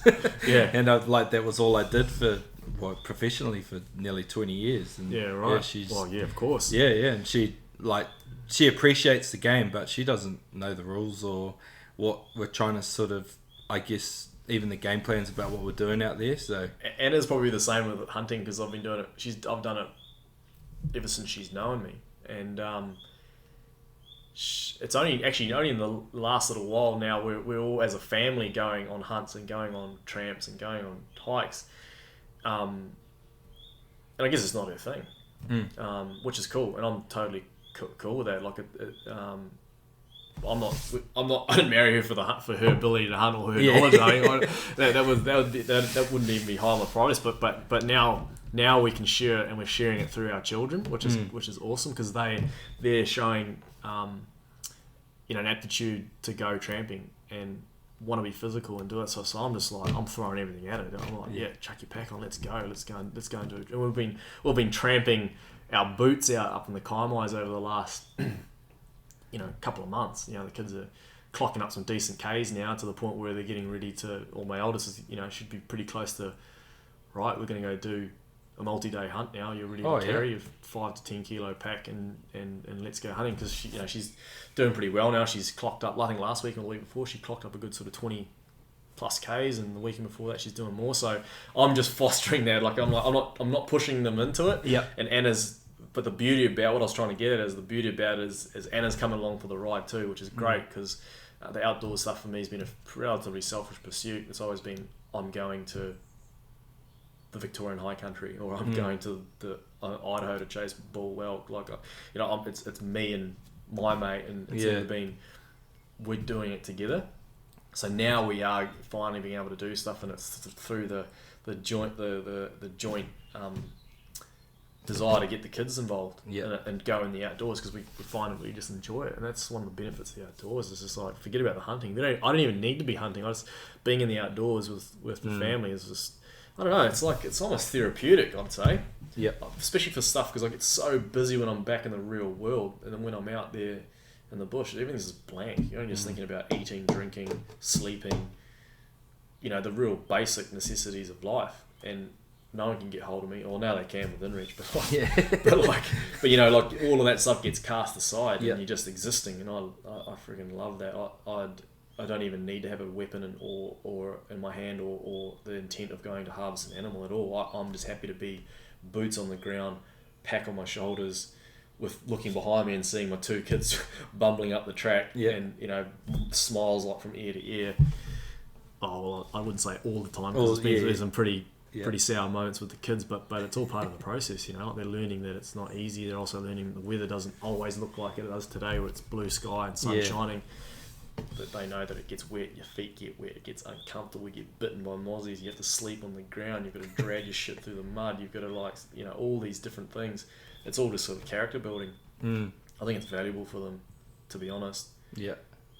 But we kind of went off track there, but Anna's the same, but we're now sort of got this mutual outdoors thing that we're all doing as a family. So I'm really trying to encourage it as much as I can. Being able to disconnect though is pretty. That's the best part of it too, right? I'd say that play a big portion of why I hunt too, and go fishing is that disconnection.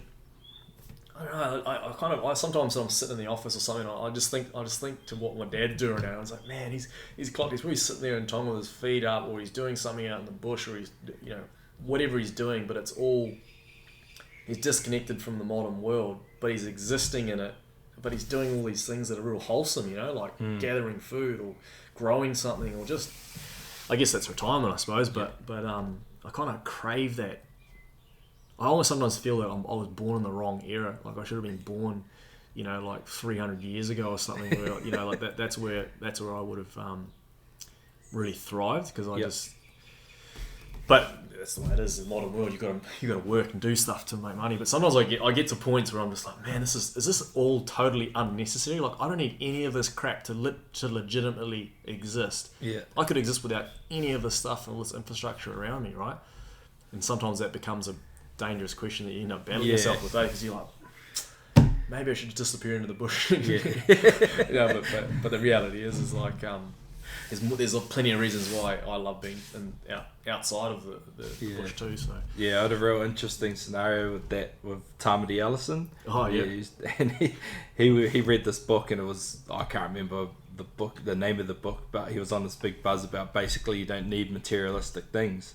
And one of the boys in his team just got when he got a new iPhone, like one of the Fijian boys, and it was like his first contract, and and all of a sudden he could buy an iPhone. He was stoked. He's like, I bought my first iPhone. And Tamati starts talking to him. We're having a few beers, gets a bit deep, and he's going on about this book that he's reading. He's like, you don't need materialistic things to be happy and all of this. Like, it's just, the world telling you that you need to have that phone. You don't actually need it. And he thought that the bro was on his buzz, so he grabbed his brand new iPhone and chucked it in the jug of beer and just fried it. And the dude was like in tears, you know, he's like crying. He's like, that's my like first phone I could have ever bought. And he's like, just because Tamati thought that he was feeling his buzz, so that was an expensive. See, I can appreciate that on both sides of the fence. Being a Polynesian and knowing what he's talking about, you know, and then on the same side, Tamati's like knowing like I sometimes I'm the same. I'm just like, I don't need any of this crap. I just need my pack and some food, and you know I can exist. But yeah, poor old mate, that would have been soul destroying. Yeah, like, far out. Sad guy. Yeah. Yeah. So that was an expensive. Times when I bought him a new Expensive phone. message. Yeah. Expensive message to get across. Yeah. But I genuinely like I sometimes think about that, and that's why I love going back to Tonga. Like everything's slow, everything's simple.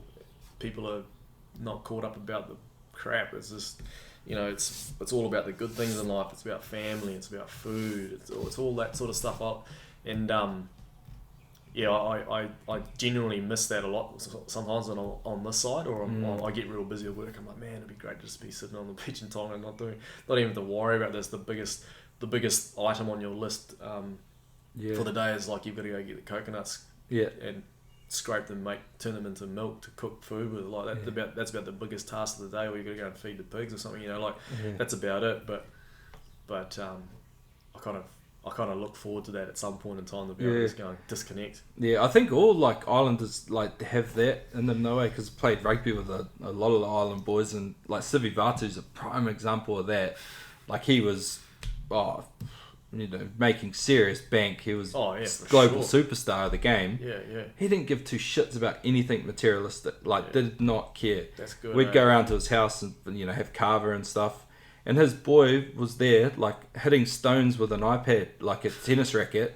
And this is when iPads were new, you know. And you're like, what? Like, bro. Like, we were like, one of the boys told him, like, don't do that. Like, City's like, whoa, what are you doing? Don't tell him off. He's having fun. We're like, City, bro, he's hitting stones with the iPad. He's like, who cares? He's happy. Like, But City's just that guy that would not care if the money turned off tomorrow. He'd just go back to Fiji. And I'd be the same. Yeah. And probably to my wife's disdain, but to me, like that I can see where he's coming from. Like, and it's the same thing. Like you touched on it just there. You know, he's happy. I don't care. He could be smashing the car windows with a sledgehammer. Like, that's an extreme example, but the undertone is the being happy. Is like that. Oh, I don't care, as long as you're happy, you know, like that. And that's that's one thing when people where I come from, where my mum and dad come, or especially where my dad comes from, you know, like people have nothing. They got nothing. They got literally nothing. Just the clothes they have on their back and maybe where they live. And but they're the happiest people you'll ever meet. They got no chip on their shoulder. They got nothing to lose. They're happy to meet you, happy to sit down and share food with you, talk. You know what? Everyone's happy. You know, like, and sometimes I think that's almost a weakness for me sometimes, because you see both sides. I see both sides, and I'm like, man, people. But then I find myself like that. I'm like, man, why am I? I'm like caught up in this like whole like why am I? And I sometimes have to question myself. Like, man, just like call in some of that stuff. And I self-admittedly, I'm bad at it too. Like I need to kind of use that to my advantage a little bit more. And but in the back of my mind, I always know it's like I can go back to that, or when I do go back and have those disconnection holidays or breaks to go see family, I just love it. Like, I'm just happy to just chuck the lover on and just cruise around doing nothing all day, just enjoying the nothingness. And it's the same reason that I enjoy going hunting. It's real primal. It's just there's not anything else other than the things that you're doing, which is maybe it's getting from A to B, or it's trying to figure out what the animals are doing, or I probably need to eat tomorrow morning, or what, all those real simple things. And those two things, even though they're worlds apart, but they're really similar to me. The feeling of it and the rationale behind it to me is really similar. So and I really I gravitate towards those things, the Pacific Islands, going hunting and fishing, because they I guess it's some form of fix. I guess it's like I kind of crave it at times. It's just the simplicity. But then I'm a total walking contrast all that, because I've got so much going on. I'm doing this, that, and the other. I'm always biting off way more than I can chew. I'm busying myself for no apparent reason, and that simple contrast makes that fact even worse for me, because I'm like, I want to be so simple, but at the same time I'm doing all this crazy crap, and I don't know where to But at the same time, I want to challenge, and I want to. And I've got this Bring it on. and it's always combative. I'm always like, man, you are just your own worst enemy, eh? Yeah. So at the top, in the moment, my wife and I are talking about trying to like simplify things, make things a bit easier, just make things so we can focus on the kids, and try and foster their like mental health maturity as they grow and develop as human beings. And I struggle with it, eh? Like, I don't know, there's many dads out there listening to but I'm, because of my upbringing and being in the Pacific Island realm and the way I was brought up, it's real different from like today, and I find that quite hard to make those different, to wear the different hats and be like, it's probably a bad term, but like a modern father that has all the information, data and knowledge to be able to help the kids sort of grow up. And I'm throwing all my energy in that outdoors stuff because that's what I know, and I know real well. But then I have to take Anna's lead on all the social and emotional stuff, because she's way better equipped and more knowledgeable about it. And that to me at the moment, I reckon, is probably my biggest struggles, is trying to be that that dad, trying to do that stuff for the kids, is to be a dad without trying to use the excuse of being too busy, got so much going on at work, or I'm busy with the show, or I just want to go back to the islands and blah blah blah. But underneath all of that, you've got your family and kids to look after, and you want to give them that a setting where they can basically develop their minds into being people void of being able to control their emotions and all those kinds of good things that they want to have when they can thank you later in life. Yeah, because it's a hard one, eh? Because the world we're in now is so different than what we grew up in. Yeah, like whether you're in the islands or whether you were in New Zealand or in a city, like social media is... Oh, there's that component. There's all that technology components too. But even just the way our parents probably spoke to us or dealt with us being rat bags, totally different. Like what's deemed probably appropriate now, but also even from a science perspective, like what's beneficial for that developing child or kid. Like, and I'm caught in this like shitstorm halfway between like one world and the other, and Anna and I, we're always at heads about it, because I can't, for some reason, I find it hard to disconnect my fabric that I was sort of brought up in from what I want to build for the kids, whether it's in the outdoors or outside of all that stuff. But fortunately, I've got a wife that's way more schooled up and inept than I am, because, man, I tell you what, if it was my way, we'd probably just be running around out there in the wilderness catching freaking frogs or something. I don't know, whatever. But yeah, she kind of keeps me on an even keel around that, and reminds me that like it's not just about you. No matter how busy you are, you've got little humans now that are kind of relying on your ability to communicate, but you're also a vessel to trying to transfer some of that knowledge, but do it in a good way. So that's my battle at the moment. Is all I'm not saying that my parents weren't good. I just want to be able to. I want to be good at what they're. I kind of. My wife's a bit of a. For me, is a bit of a mentor around that stuff for me, because she's way more schooled up on it. So I'm always on the back foot trying to kind of get ahead, or at least be this. I'm the guy that comes in and the kids are screaming, yelling, and it's bath time, and I'm just standing there like wide-eyed going, oh, what do I do? And I'll end up sort of segueing out to the living room or something, turning the TV on. Whereas I'll end up getting wild about something, because I'm like, I can't understand why you're upset about this. When if I just stop and pause and think about it, there's a million reasons why you're upset about this. My job is to try and help you, be comfortable with that emotion and not make you feel like that's something that it's unnatural. So, yeah. That talking about knowledge, that's probably one of the biggest things at the moment, I'm like 4. We've got 2 kids, and the eldest one's coming up 5, and it's taken me 5 years to just kind of I wouldn't even say get close to being comfortable with all that sort of stuff, because it's just an evolving process that I'll probably never master. Yeah. But, I don't think we ever do we? Yeah, I don't think so. No. I think you'd be kidding yourself if you said you did. Yeah. Yeah. Yeah, if I had my way, I'd Probably why I'm getting all these grey hairs. I'd probably take my boys out of school like 2 or 3 days a week to go fishing if I had my way. Same. Yeah, I'd love to. I'd probably be doing the exact same. But the good what I was getting to by mentioning that anyway, that scenario of like family life was that for me that bridges the outdoors. Yep. Is trying to exercise those good parenting morals and stuff, but do it in an environment that I'm comfortable in, or yep. that I want to make part of normal life for them. So, in the recent well, it's your passion, right? And your passion and your knowledge lies there. So some of the things that I couldn't deal with out Yep. here at, say, in the living room setting or at home in the garage with the kids, and tantrums are flying left, right, and centre. For some reason, I'm a bit more equipped to deal with it out in the bush. Yep. And I don't know why. And I think it's probably because I've been in situations like that where the going's tough, or you're with someone that is having emotional time being out in this arduous setting, and so I've always had that ability to kind of like level with them out there for some reason. So I kind of feel ashamed that I'm not able to do that with my children at home in the living room, but I can do it out there. So I'm trying to work my way back to being able to be that level-headed buddy, trying to find that balance and use the outdoors as that kind of like leveraging point to kind of foster my better parenting to probably my wife's disgust, but it's like I was saying before, it's sort of horses and courses, and as long as it's healthy and I'm sort of making steps forward with all that stuff, and if I can use the outdoors and fishing, and I'll definitely lean in on it. Because there's real strength in like that connectivity when you're disconnected too, though, like person to person.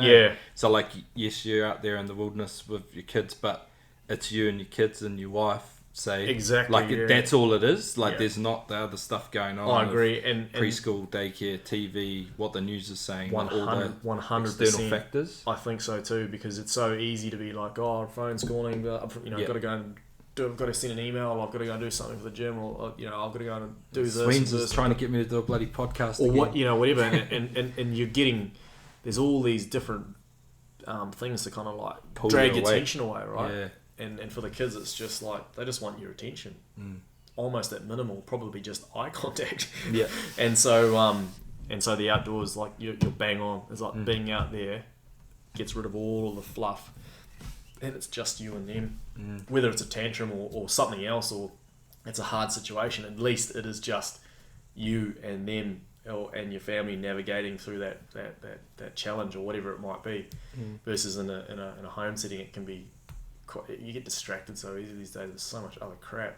I don't even know how we got onto that topic, but I sort of wandered off that family life though. But like that's one of the things that I am sort of navigating at the moment is like just the parenting side of things, and taking a big lead from the wife, but also trying to upskill a lot of the knowledge around how to be a good dad. But I'm using my outdoors like stuff to kind of like foster that a little bit for mine. But it's great. Like we're having an awesome time tramping and tripping about, and everything for them, everything to me that would just be like ho-hum that I wouldn't even sometimes not even think about. Now I'm actually having to explain it and show them it and tell them about it, and that's awesome because now I'm taking a bit of my own medicine of that. We just talked about transferring knowledge and being curious about the process and trying to understand the system.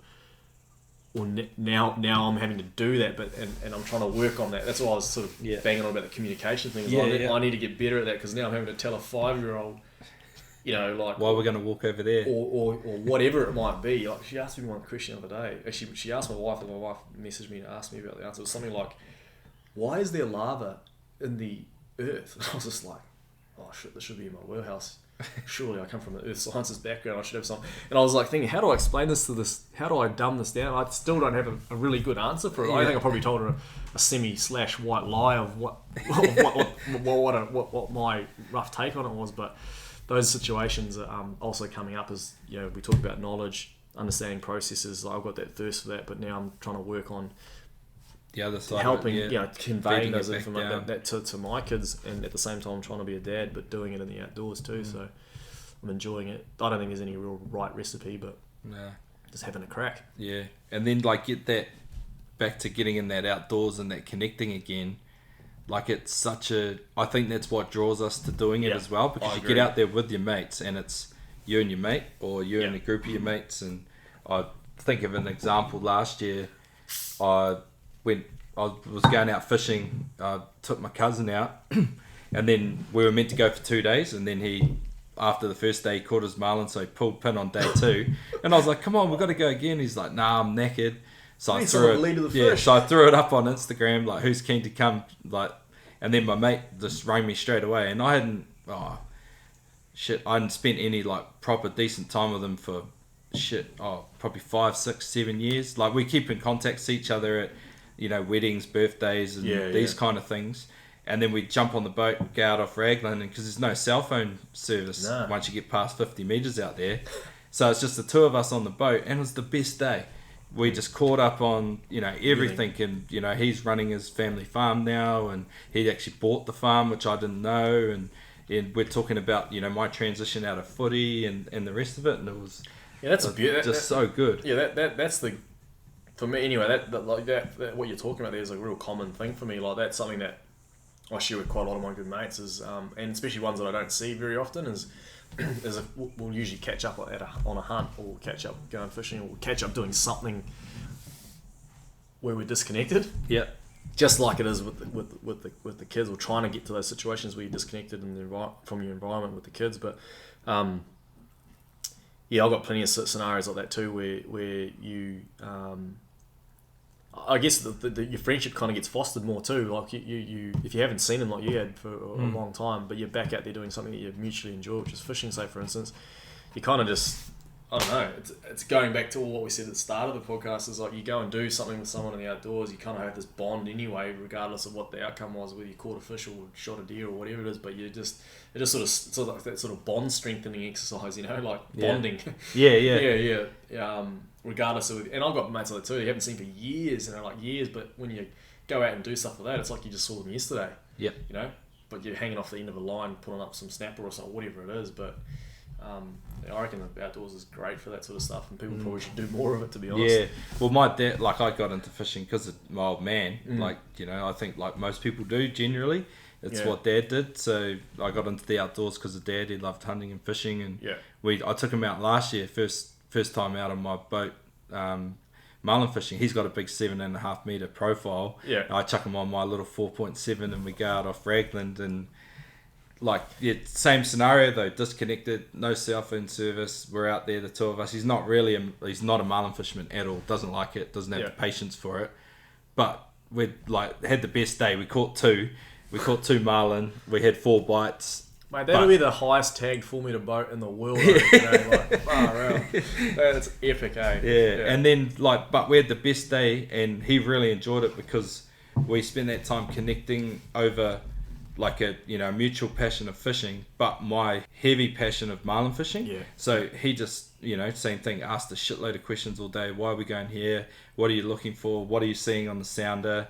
All those sorts of things. And then now he's gone and fitted out his boat and he wants to do it, right? do it more with all of us. It's probably a good thing too with game fishing too, or towing lures at least, is that there's that bit of time sitting around watching lures. And otherwise you're cutting up a bait, putting another bait on, dropping it down. So there's plenty of downtime, and if you're doing it, that's always a good time to have conversations and talk about anything really.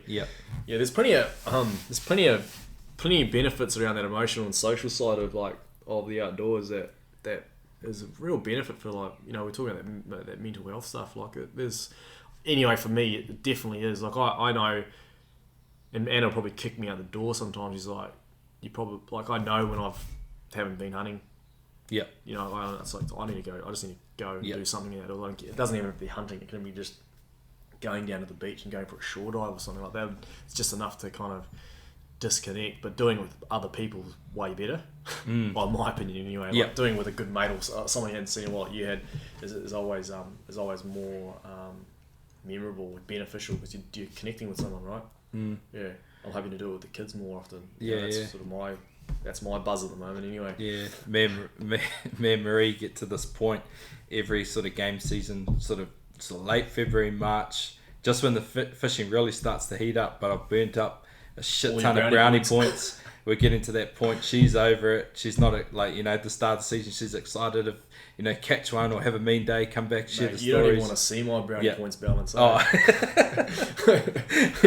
don't think it even exists. I'm Yeah. like that far indebted to the brownie point bank that I'll probably never pay that debt off. yeah. And then we always get to that same point, and she's just like off it completely. And then I'll be like, all right, like the weather's looking good. Me and a couple of the boys are gonna go this day or whatever, and I'll try and give it in advance as much as possible. Then other times it gets to a point where I'm like, oh, do I even say that I'm gonna go, and do I just spring it last minute and say, oh look, it's just popped up, we got to go now. Yeah. And then it's just that never ending, It's But then if I don't go, then she has to put up with me all day, and then the days following, she ends up most of the time just get out of here, because I know that if you don't go, it's not going to be a good space or environment. Yeah, just at, that at that time. But if I go, then it's like Anna's been the same. Really, Yeah. she's been super supportive around that for all the years that I've done it. I'm going on a 10-day hunt, or I'm going away. It's like it's a lot of time away. Probably easy. And I used to work in situations where I'd be away for 2 weeks of every month, overseas somewhere, and I'd come back, I'll have 2 weeks at home, and in those 2 weeks I'll be like, I'm going hunting for 5 days. and so she's been always pretty supportive of my pursuits of that. Sometimes at her own detriment of not being able to see me. Like I used to be on the road for 7 months of the year, easy, without a batting an eyelid. Yeah. And she's never, I don't think ever, well, maybe a couple of times going, nah, like you actually need to be home for this.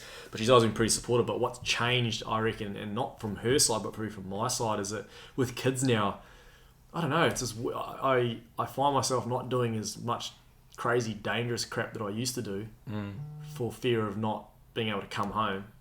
If I had an accident or I'd hurt myself or did something, I wasn't able to come home. So I'm a little bit pulled back now on the mountain, especially in some of the heavy winter stuff that I used to do. I used to just throw caution to the wind sometimes. Not recommending that, but just that was the way I was, and I definitely wouldn't do that stuff these days. But those things now, if I don't have to go and do that stuff, I just won't, just because out of respect that I want to make it home safely, But on the other side of that coin is I don't want to be away from the kids so much anymore. Yeah. Which is weird, because I don't think I would have ever said that. I've been the guy that'd be like, I'm going for 6 months hunting, and I'll see you in 6 months. But now with the girls, it's sort of like I really want to. I can't be without them for too long. I know that sounds real soft, or soppy, but that's one of the things. That's the truth, though, right? But I genuinely miss them, and when some of those longer hunts now, you hit that point there and you're like, I want to go home. I need to go home now. Yeah. or the trip's long enough now. So it's like the total opposite. Before I was always trying to carve out time to get out there, and now I'm like I'm out there because it's basically my friggin' job, and I'm trying to be super efficient. The most efficient hunter that I can be to minimise my time in the field so that I can get back to my family, which is real weird to think about. So it's kind of like gone 180 on me now over the years since the kids. Now I'm looking to try and balance that out by spending time out in the bush, but also be home and with them. And as I said before, the bridge now is doing it with them. They're getting to an age now where they're going to start coming with me, which is going to be awesome. Yeah. But I think Anna knows, and I know too, when it's time they'll need to get out the door and go do something. So I kind of try and, at minimum, try and make sure I'm doing something, whether it's for the show or not, at least at minimum once a month. Yeah. But at the moment I think we've only had 1 weekend home, which was last weekend. Yeah. So we've been out on the hop pretty much for the last 5 or 6 weeks. So I can't really complain, to be honest. I'm pretty thankful that Anna's been pretty supportive of it all, because it's not easy, especially with young kids disappearing out of contact, no cell phone coverage, no nothing for days on end for what is probably, I'd consider now, looking back, as a pretty selfish pursuit. So she's been pretty supportive of that the whole time. And I think, I reckon just that every hunter whose wife or partner or girlfriend that isn't into hunting, that maybe doesn't participate, will know what I'm talking about. Or fishermen, it's like, you've got to carve off those brownie point days to go and do that. But you kind of need to, And I think the pick of the bunch is if you've got a partner or a wife or a friend or someone that understands that you need a bit of that time to do that stuff. I think that's probably the trick. Yeah. But I'm no one to give advice on on relationships and bloody, because I'm probably at the extreme end of like time off. Yeah, I think every guy sitting here though that's into hunting and fishing will know exactly what you're talking about, right? Yeah. It's like it's either kids' work or family time, and so. But I'm fortunate that I've got that ability to have that conversation, and to have that crux. Yep. To kind of keep your level, is that you can't. Well, no doubt there's an element of that she loves in you too, right? I guess so, yeah, surely. Because it's who you are, yeah. And you're married. And it'd be a bit awkward if it wasn't. But, exactly. But yeah, it probably goes more her way too, is like allowing me to go and do it. Even stuff with my work too. Like I used to take me some pretty far off places, and in some cases pretty dangerous places too. So, I think she's had like a quiet faith in me that I'll make the right decisions, and that she trusts me that I'll come back. All these kinds of things. You know what I mean? Like going and doing these expeditions that could be sometimes not life threatening, but who knows what could go on. So, I guess it's a bit of a nod from her to say, I appreciate your capability. I'm trusting that you're going to make all the right decisions and come home. Yeah. You'll come back safely, and you can carry on doing what you're doing. With that one caveat is that you've got us in mind when you do come. What you're doing when you're out there, that you're keeping us in the back of your mind. That's probably one of the big things that's changed for me over the last 5 or 6 years, is that difference in mentality. I was out on a hunt with Jamie maybe 5 or 6 years ago, and he was just, in fact, his wife was pregnant with his second child, and we were hunting, and she was due, like Saskia was due like literally within the next couple of weeks, but we'd rolled the dice and like we're off hunting. And when we were out there, we were just going through a section of country that I wouldn't even bat an eyelid at normally. Like we were hunting chamois, relatively steep for any of those that have hunted some of the South Island. But for seasoned sort of alpine hunters, it's not, you wouldn't even think about it, right? And I look over and Jamie's like flat on the ground. I saw my tussock. I'm like, what's going on? And he's like, I've got like, he didn't say vertigo, but he's like, I don't want to go down that ridge. I was like, what do you mean? Like, just put your pack on and let's go down the ridge. And he's like, I can't do it. It just seems too steep for me. I was like, man, I'm standing right beside you. It's sweet as. We do this stuff all the time. And he was like, nah, something's changed. I don't want to go down there. And I was like, okay, sweet as, and let's just make camp here. And then later that day, or maybe it was even the day after, we would generally walk for hours on end and barely say a word, just sort of in our own minds, that disconnected stuff. And we finally sat down and started talking. He's like, I know what it is. It's like, I was fearful that I would hurt myself or endanger myself and not be able to get home because of the kids and the baby that's about to be born. And at the time, I didn't have kids at the time, so I was just like, "What are you talking about, man? Like, what are you on about?" And I had almost the same experience a couple of years ago, like climbing up the big bluff to these bull tar, and I was just like 2 ice axes in, kicked in on this big sheet, and it was starting to come over the top of me, and I was just thinking, "What the hell are you doing?" Like, I started to freak out, going, "What? You've just put yourself in the worst position possible in terms of being able to get home right now." And so I had to back out of it. Like, I got off the mountain, backed out of it. Never actually recovered the bull. Yeah. And actually since that trip, I haven't done any of that stuff. I purposely don't take ropes with me now, and I don't take an ice axe with me, because if I have to use that stuff, it means that I'm in a position that is starting to get dicey. Oh yeah. So I at the time, I remember sitting. We were in Otago at the time, and I just remember looking him in the eye, him telling me this, and thinking, I can't relate with what you're talking about. Like, what happened between us hunting last 3 months ago to now to like today? Like, I couldn't make that connection for him or with him, and then until it happened to me years later when we had Grace and I was in that position, I 100% get it now. But at the time I thought it was a bit of a joke. I thought, oh, this is kind of crazy, but all of that ties into my sort of approach now these days. Is that, and I guess it's a safety thing too. And one of the things we preach in the show too is like and work with the Mountain Safety Council. There's no point, there's no way, there's never any situation worth risking your life for, especially not for an animal. And so I carry that a lot with me nowadays, and I use the kids as the driver to remind me of that, but I also omit things from my toolkit that would give me the excuse, the little nudge to go, go on, give it a go. Yeah, like, oh, you've got nice sex with you, you'll be fine. Whereas I don't even bother with that now. I don't take. I mean, you go to the shed now, but all my climbing gear is hanging up in my bag. I don't use it anymore because I don't feel the need to do it.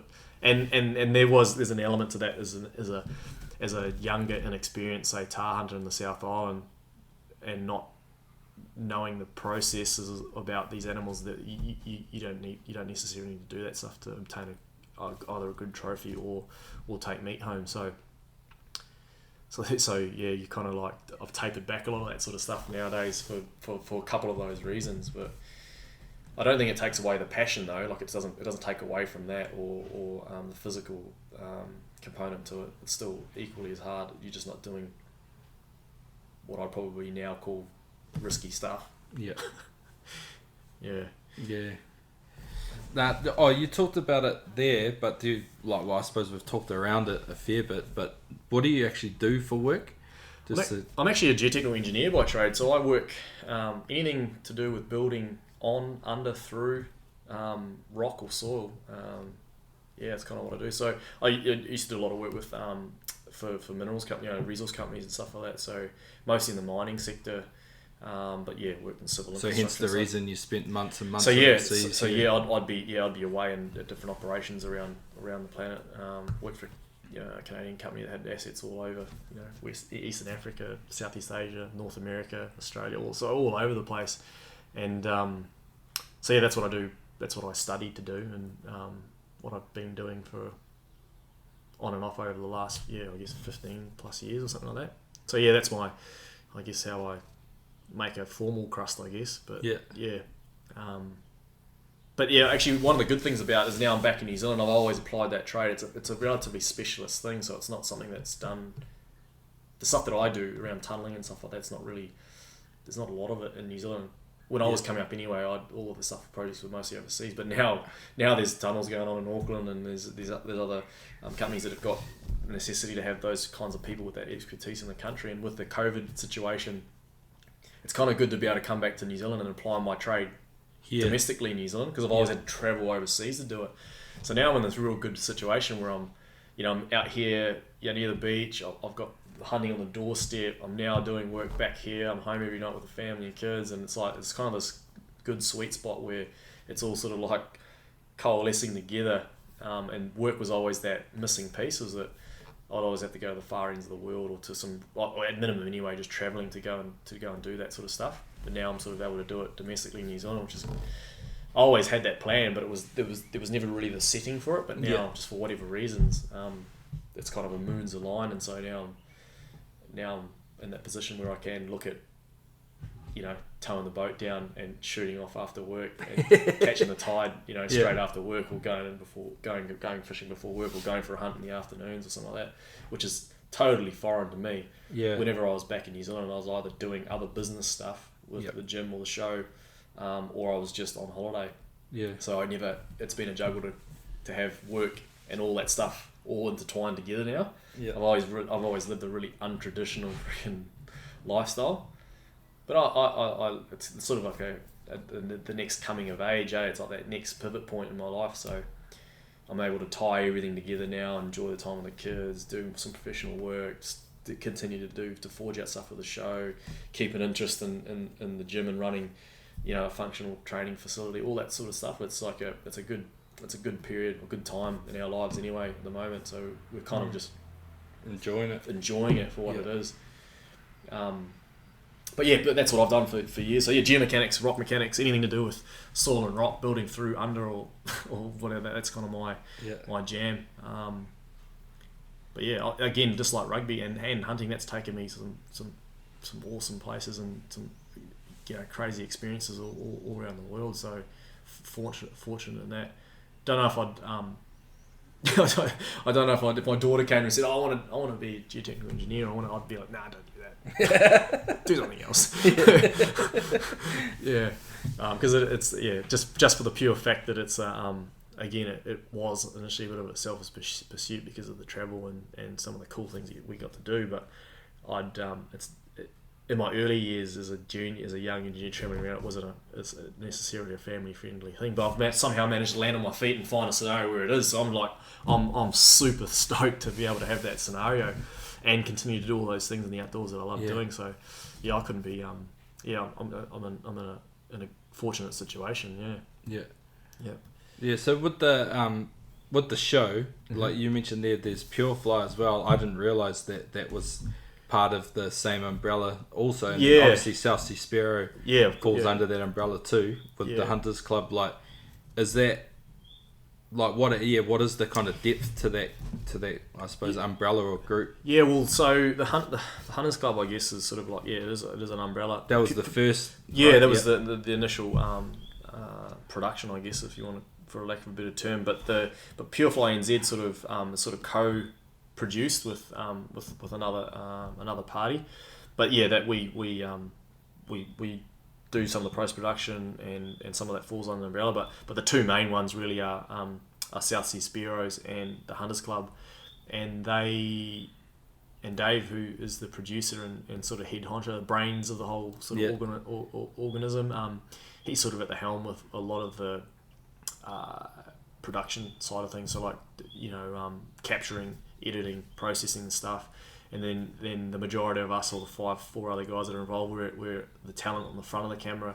But I dabble and get involved in a bit of the post production stuff, especially around the voiceover component of it, and probably like to do a little bit more of that stuff as things progress. But we're like 7 or 8 seasons deep now, so it's been like when I look back on it now, I'm like, man, that's it's coming up 9-10 years worth of work. So we were all pretty uncomfortable around we were hunters come TV sort of involves people, and Dave was a TV person coming towards the outdoors side of things, and now we're kind of like Dave's as inept and capable in the bush as anybody that I've come across now. Still a bit clumsy. Yeah. as he probably he probably hates us, even though there's 8 years or whatever it's been now. We're still constantly looking at our shoulder and telling him off for being too loud.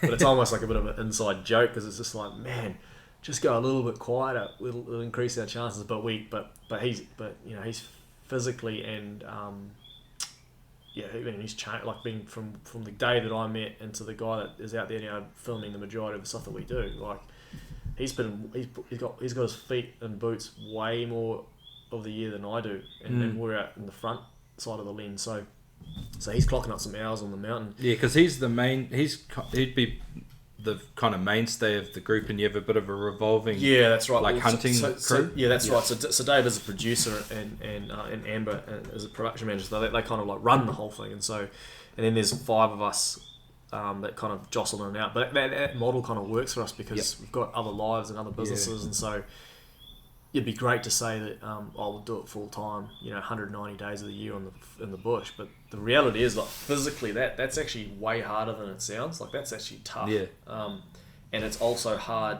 for familial reasons. It's also hard for business reasons. So the setup we've got now works great because we can commit to certain components of the year, say for instance, or we can commit to certain time frames. And it works that way. And the other benefit of having it the way we've got it set up is so we've got different people in front of the camera from time to time. Like I reckon people get freaking bored of me just spouting on about whatever it is. And I like the idea that there's different personalities, different methods, different. We've got a. Well, it's a club, right? Yeah, like, everyone's got their sort of strengths and differences, and we can all sort of add. Yuli's we sort of cut from a similar cloth in terms of loving those backcountry trips, but he's a totally different personality to me. Like Yuli's a real southern-hearted man, and you get very little out of the guy at the best of times, but a real good bastard. Any day of the week, and willing to put in the hard yakka, like without even asking him twice. Yeah. And then Tim, we used did that good stag hunt on this season show. That's right. Yeah, summer hunt. Like, and I love hunting with Yuli. Likewise with Tim. He's a laugh a minute type guy. Always I got something funny to say. Yeah. Got a slightly can of Coke and a dart. pretty much like that kind of guy, and then Anto is a totally different guy altogether. In another Is bit. Anto real methodical? Like, Yeah, Anto's a real. I've known Anto the same thing for many years, and he's like a real gear guy. Like he's one of those guys that has like everything that you can think about that's needed for a hunt. Like if you're missing something or forgot something, Anto's got two of them. Or like, Oh yeah. but he's real good at organising hunts and sort of like looking at the overall planning picture of what it takes for us to get that thing done. And so whereas I'm real just like, just chuck your pack on, let's go. Yeah. And my organising can be a little bit shy sometimes. Or do you take the rubbish for food? Or stuff like that, where it can be a little bit rushed. Whereas Anto's like, I don't know how the hell he fits it in, but because he's a busy man too. But he's real good at that sort of that overall picture type stuff. And yeah, Dave, he's just Dave's Dave. He's just like he's got a camera in one hand and a freaking 40-kilo pack on his back, and he's just trusting in us that we're making decisions around the hunting side of things, and he's putting his artistic and cinematic spin on what we're doing. So we've got a pretty well-oiled machine now in terms of like what we know, what we want to do, and stuff like that. The hard part of what we do now is because you're so many seasons in, it's hard to you want to keep things fresh, do things different. So this year I did some bow fishing, total flop. Like in terms of like getting the target, which was putting a pin through a freaking kingfish. Yeah. Any day of the week I'd be out there smashing, fish with a bow. But then for whatever reason, we're out there filming for the handful of days we did, and just couldn't put a freaking arrow through the side of a barn, and so. But we floated it because it was so different. It's like you don't see a lot of it on New Zealand TV. We set ourselves a really high goal of like trying to shoot a kingfish on the surface, spot and stalk style, like not baiting up or chumming on a buoy or something like that. That would be relatively boring to watch. Well, that's what we feel anyway. Yeah. So we try to do the equivalent of like bow stalking a high plains antelope in America with the bow, but trying to do it with a kingfish. So went in there with really low expectations, but a high goal. Yep. And just we didn't quite get there. And I'm cool with that. Like, yeah, but it's cool to see that too. Like because I think 10 years ago, or even when you guys started, everything would have been about the result at the end and getting the result, but and in society too. But then now people understand not everything's perfect, and we're getting better at and I suppose enjoying the journey rather than the outcome. Yeah, because I do majority of the bow hunting stuff. I'm used to the failure side of things because it goes hand in hand. Like you're not shooting everything every time you go out with a bow. You don't need to do it with a rifle. It's you as a bow hunter, you get used to the hardship around not being able to harvest an animal every time, and the increased challenges that bow hunting poses, right? And so I'm comfortable with the failure, and I'm comfortable with not coming out squeaky clean every time. And it makes a better TV, to be honest. I know that sounds real crap, but it's more interesting sometimes to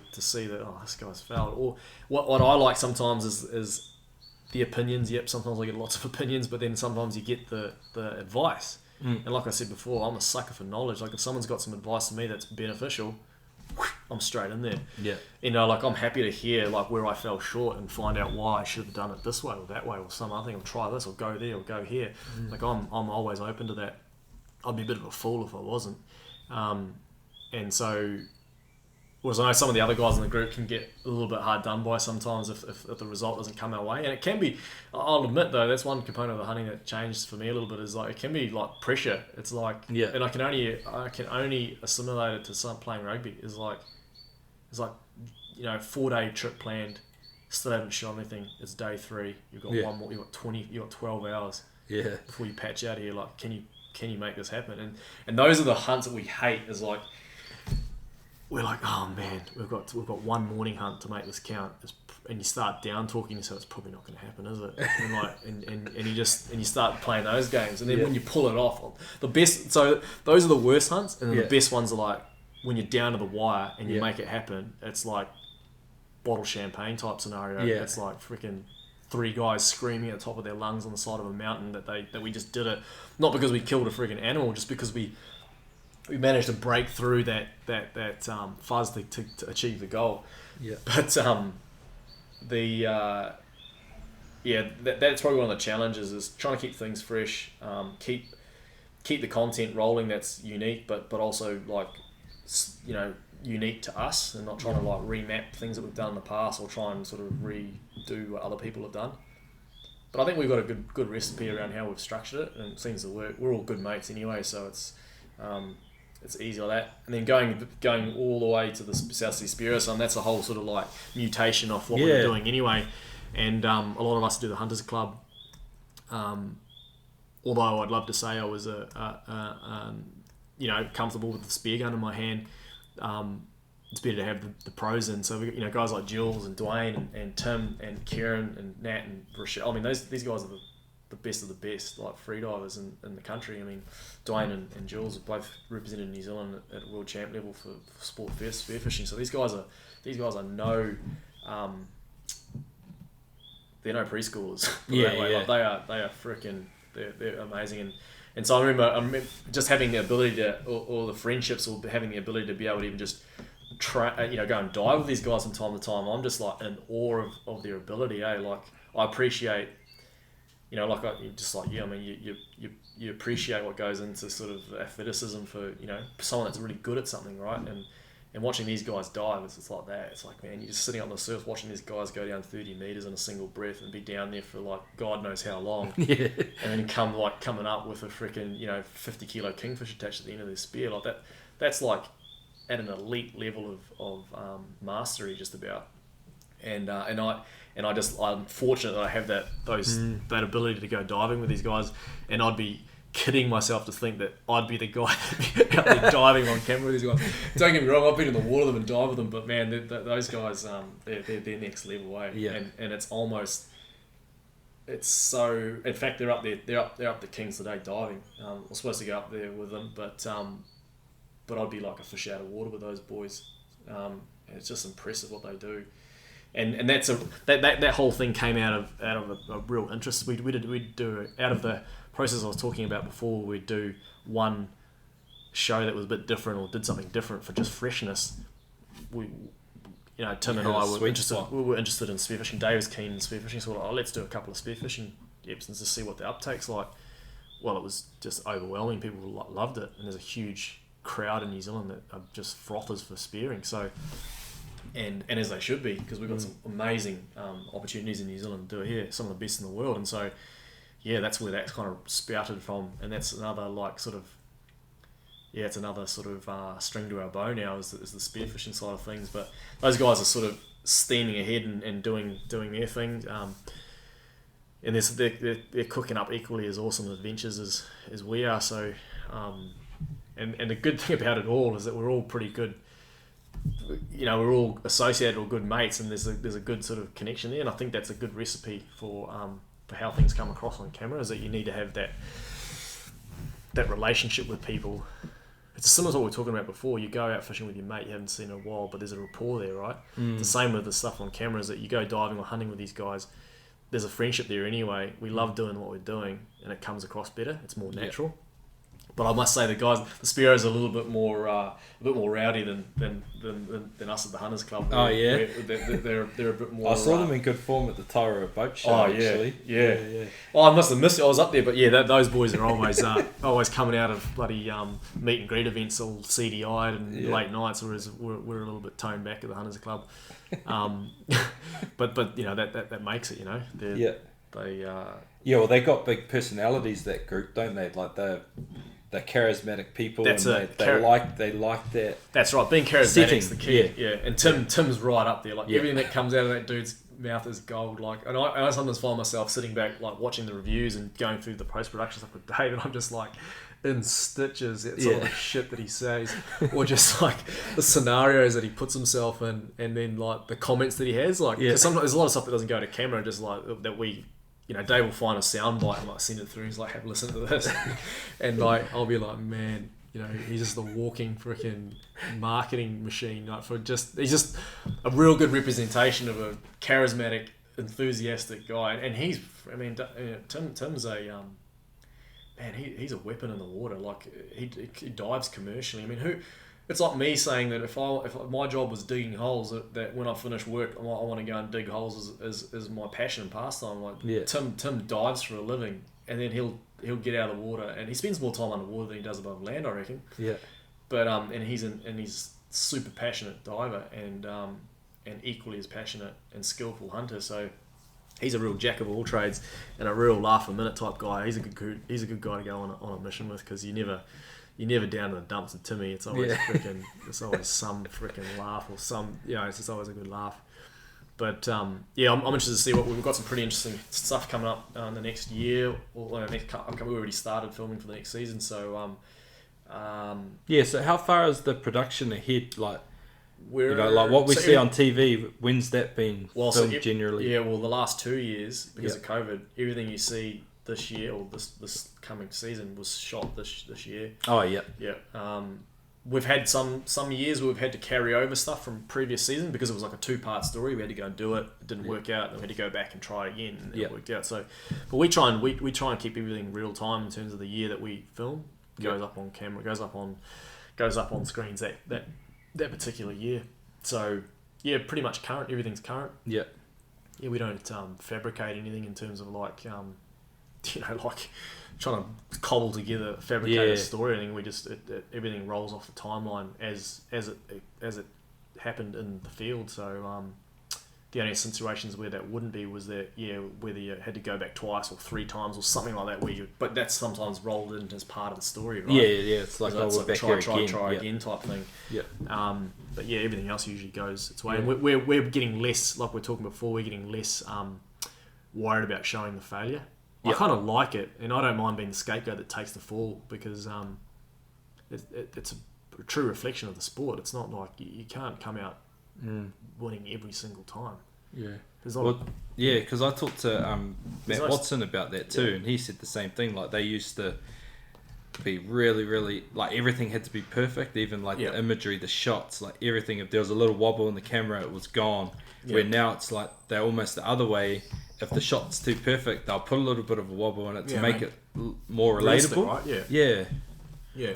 And Matt pioneered a lot of that outdoor space stuff in New Zealand for I mean, I still watch this stuff now. I mean, I was just on the couch the other day watching a trip they did to Mexico, chasing marlin out there.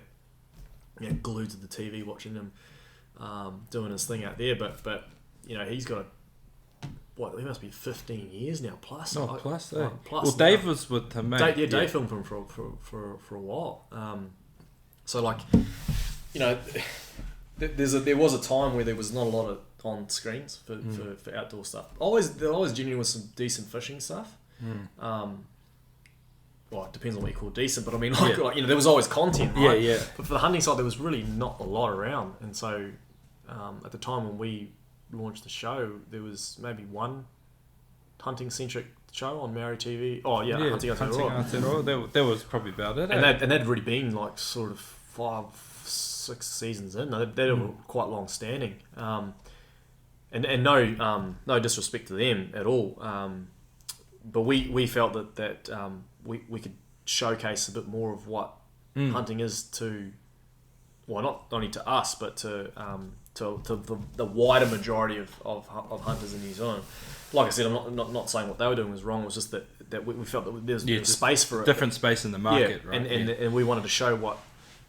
Mostly we were driven by showing some of the backcountry stuff. But now you look at it and there's like a multitude of New Zealand-based hunting-centric type outdoor shows, which in our heads we're like, it's one of the goals ticked off. It's like, it's mainstream now. Yeah. It's like there's multiple shows. Yeah. And so the more I see, there's more. I mean, you go to YouTube now, just type in hunting in New Zealand, and you'll just get millions of freaking videos, and that.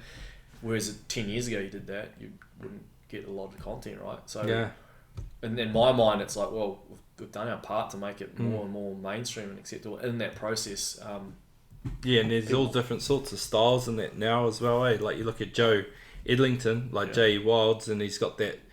I love his stuff, man. I love it, like that self-type, interactive vlog kind of hunt. I'd love to get into do more of that, because I love what Joe does there, because it's a real sort of self-documented vlog type stuff. And sometimes I feel like, oh man, I wish because because the stuff that I do on the show is a portion of the hunting that I do. Yeah. But then there's the stuff that I don't put on camera, that I don't do on the show. And I'd say now that the majority of it is on the show, but there's still a portion that I love doing that doesn't get filmed, and I'd like to somehow share that with people.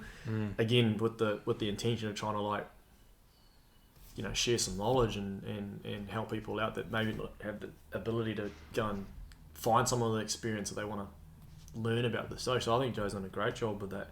In fact, to the point where I'm pretty keen in the new year to do a bit of that stuff, just for the purposes of sharing some stuff with people that I guess it's just an extension of that creativity. You know, you want to, as the years have gone on with the show, there's like this creative itch that I still haven't quite scratched yet, and I feel like there's more that I can offer around that sort of stuff. And I don't know what that is. I just know that I feel like there's more that I can do. There. Yeah. Or that there's something else that people gonna.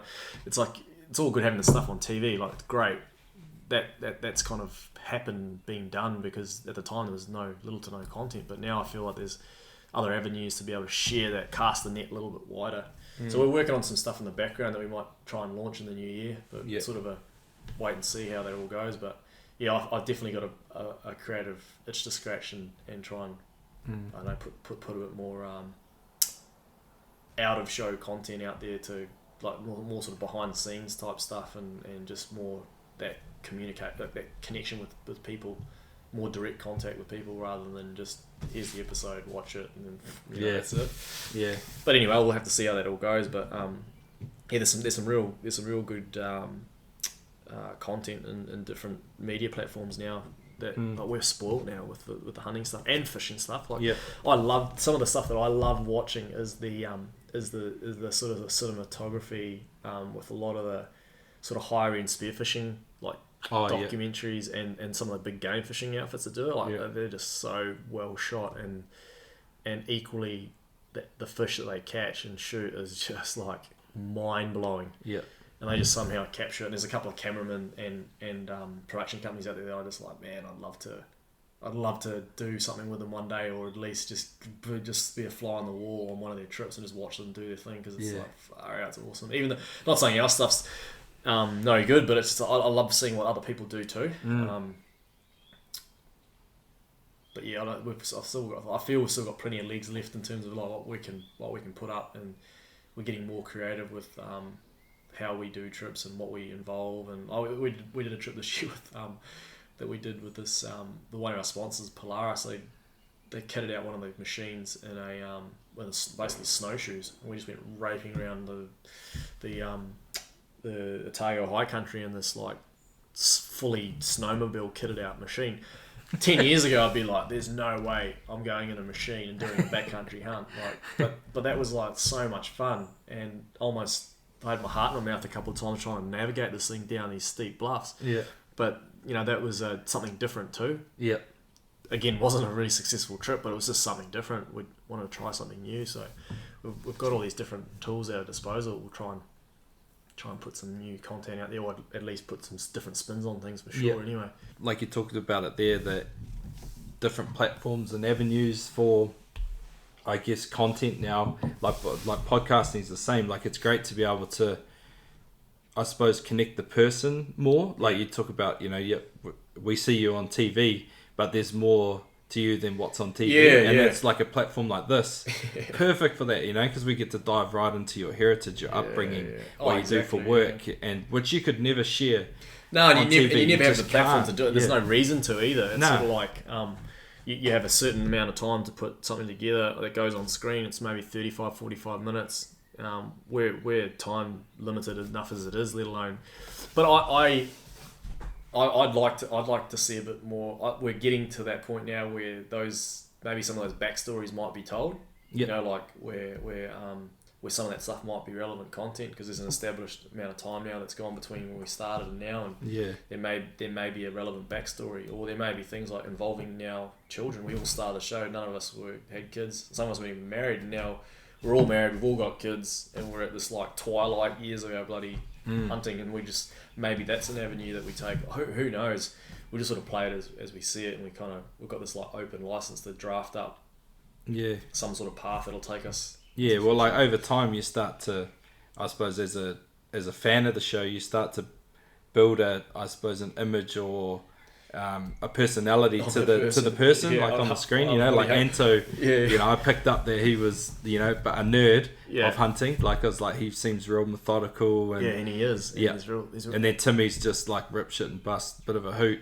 Yeah. That's how he comes across. But then there's like you're saying, there's things that you don't know about these guys that don't come across the camera. Yeah. Like Anto was as freaking tough as nails, man. That Yeah. guy, you couldn't walk the legs off that dude if you tried. Like, True. Like he and you never hear a complaint of the guy. Like you'd never hear him whinge about a thing. True. Like he's a machine, and he's on the hill probably more than any of us, to be honest. Yeah.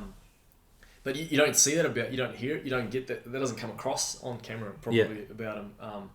But yeah, because he seems quite sort of quiet, methodical. But mate, that guy is a machine. Like and as I said, hardy as all hell. Like you'd be doing well to break that guy. I can tell you right now. Yeah. And he comes from a long sort of standing hunting background too. Like his dad is, and I can see why he's like that. But his dad, he's similar age to my parents, and Eric's still climbing mountains and hunting like a cut cat. Like he's out there doing stuff that a lot of 20-year-olds don't do.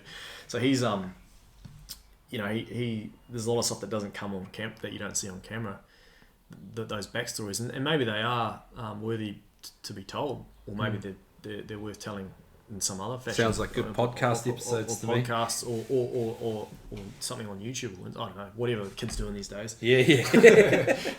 So like trying to share a bit more of that backstory. But yeah, it's one of my gripes too, because I'm like, sometimes I feel like I'm understalled. I'm like, this is not necessarily a reflection of my style of hunting or the majority of the hunting that I do. Some of the hunts that I love and live for, we can't take cameramen on those trips because they're like 10 days long, and we're doing stuff that there's days of just not stuff that you're not going to film, and for the sake of trying to film a 40-minute clip or something like that, doing those 10 days it's is just almost not efficient. It's just like, what's the point? Yeah. But those are the trips that I love. Those are the trips that I love doing, the expedition backpack style hunting. Just you and your body and your pack and your rifle or bow, and you're off. But they're not as easily captured on camera.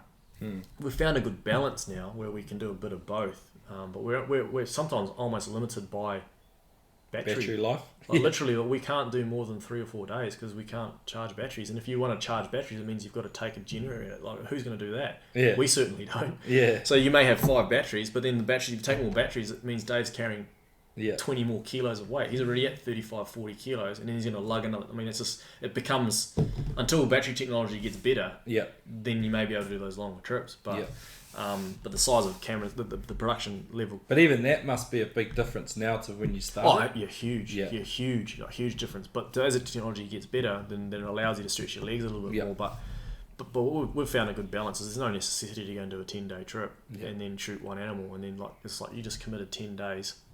And you got 40 minutes worth of footage. It doesn't really match up. Nah. Whereas you could almost have the exact same episode and do it over a shorter period of time with the same story, with the same result.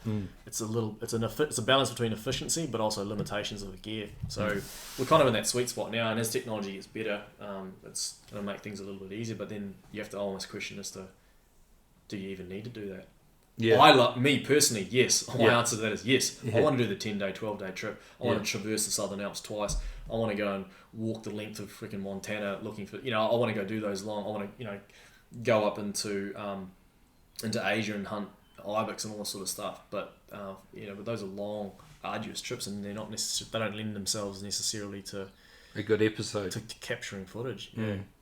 May make some awesome episodes, but it's one thing to have the adventure, but then the other things, the hard part's trying to capture. But then you got like producers like Jimmy Chin who make some of the outdoor movies that he's made, like Free Solo and stuff. I mean that stuff's at the limit of what you can capture at that level of quality and what they're actually physically doing, like climbing a freaking wall with no ropes, and then they're trying to do it all with cinematography and big camera gear and stuff, and getting the Hollywood look and stuff like that's hardcore, man. Like those dudes behind those cameras and they're climbing and doing that stuff for that kind of stuff, they're hardcore. Like that's. Yeah. I just watched something the other day. I think it's called 14 Peaks, about the guy from.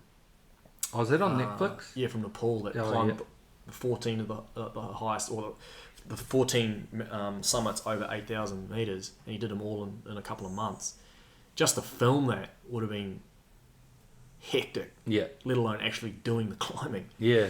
So that's a whole nother scale of like Yeah. madness. But they get the result in terms of like producing these like 1 to 2 hour long like movies. Yeah, like it's It's interesting, because that guy gets all the praise for doing it, but you think about all those cameramen, they're doing it while capturing That's him what I mean. do it. It's the same with Dave. Like Dave's Yeah. tramping around with us with probably usually more gear than we're carrying, and he's doing it tough with us too. So, I always tip my hat to Dave, like especially, and he probably self-admittedly not coming from a hunting background, and then just getting thrown in the cage with 5 lions and going, I'll just trust you guys not to eat me. Yeah.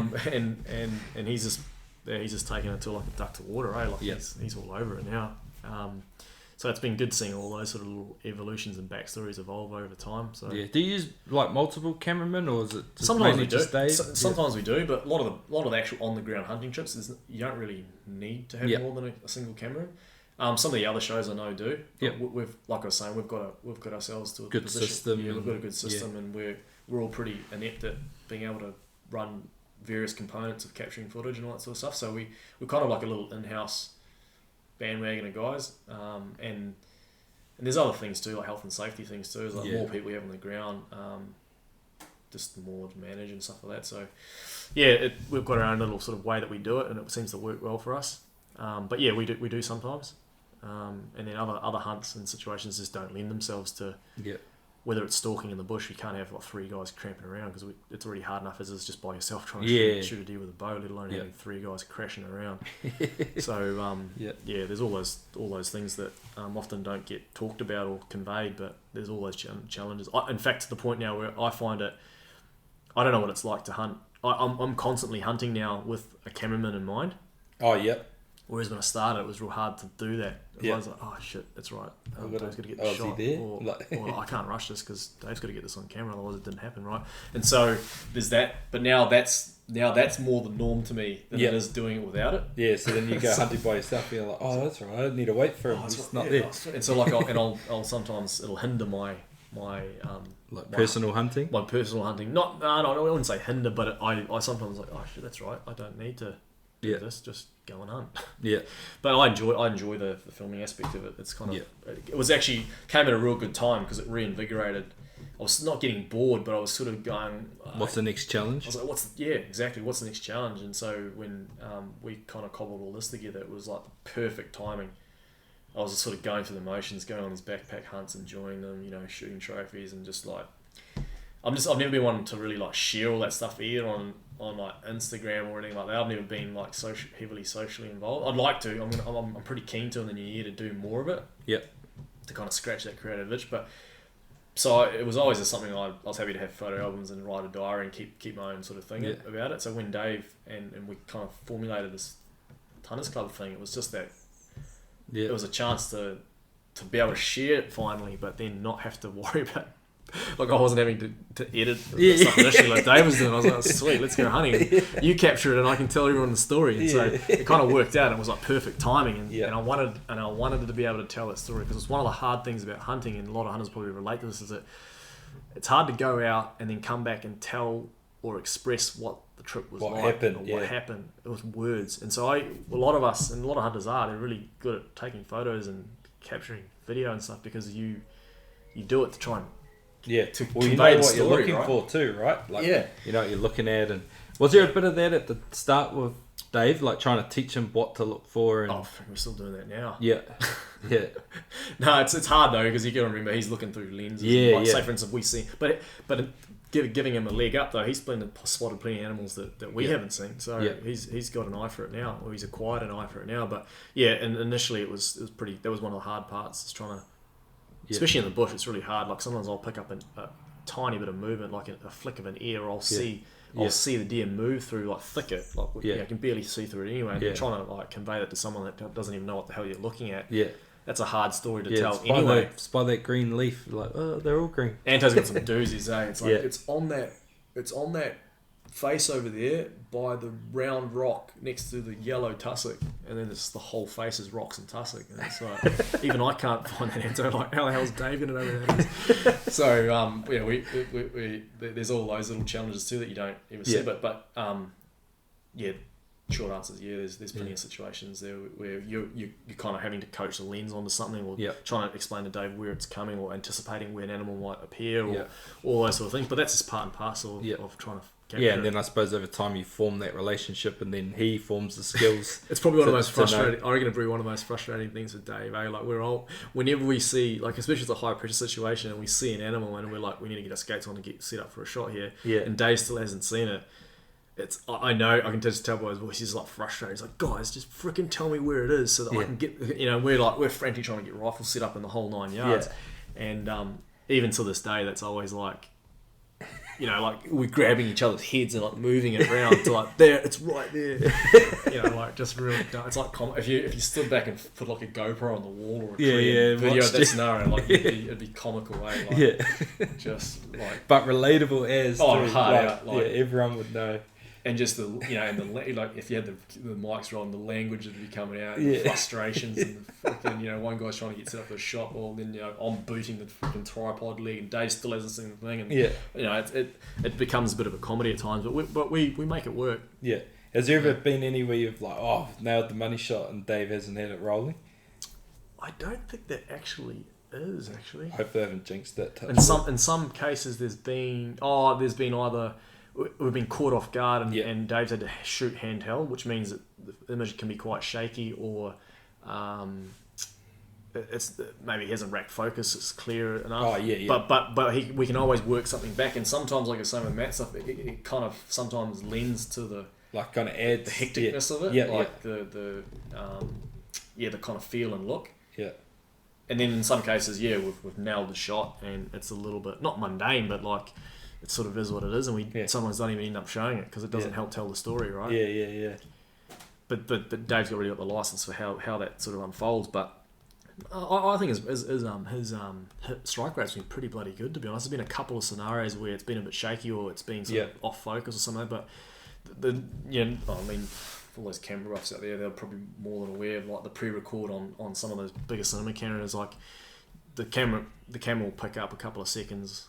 Yeah, before that record button's hit, so you kind of sometimes you can salvage the situation in some way, shape, or form, and then other times, you get the shot and it doesn't really help tell the story, so it may not even be kept. It may not even be. Well, I suppose then from a hunting point of view, you're hunting with the camera in mind, so like it's the bow hunting one's hard because it's always unless it's the perfect scenario where animal's unaware, cameraman's right beside me, clear view of the animal.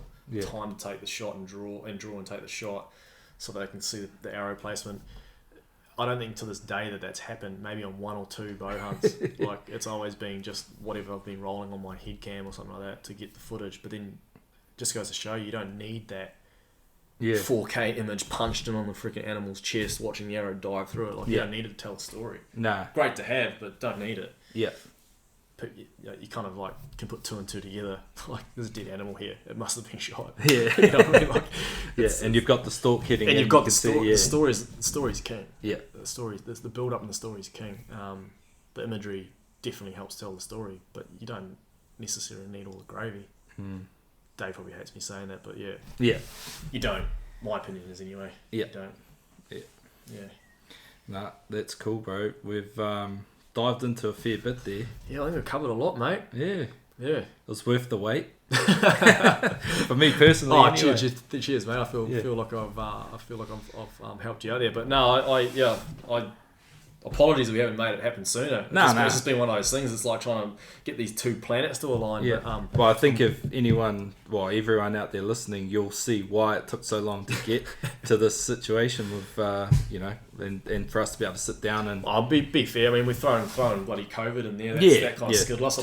we had 3 lockdowns. Otherwise, it would have just been drive down the road. In Yep. fact, I actually remember Joe coming through Hamilton saying he'd just been out to do a podcast with you, and he said, "Oh, you should get in touch with Dwayne tomorrow." So I did. Yeah. And that was just before lockdown. Yeah, so yeah, that's and then we got locked It's down. been nearly 2 years. Yeah. Has that been? I can't be right. Oh, it would, yeah, it'll be Close to 18 months, yeah. So 18 months. So Yeah. that just shows you how long it's been. Yeah. So yeah, sincere apologies, but I'm glad we got it done in the end. Yeah. And now we can go fishing. Yeah. Yeah. Mate, Now we'll tick this off, then it's just... Mate, I'm so keen, eh? Surely the podcast comes with a free trip Yeah, on yeah, Bloody it Chiefy, does. doesn't it? It does, yeah. Yeah, it sure does. Man, I'm free so... Good George, free hoodie, yeah, coffee. thanks to the sponsors for all the goodies, man. I really appreciate it. They'll definitely come in use.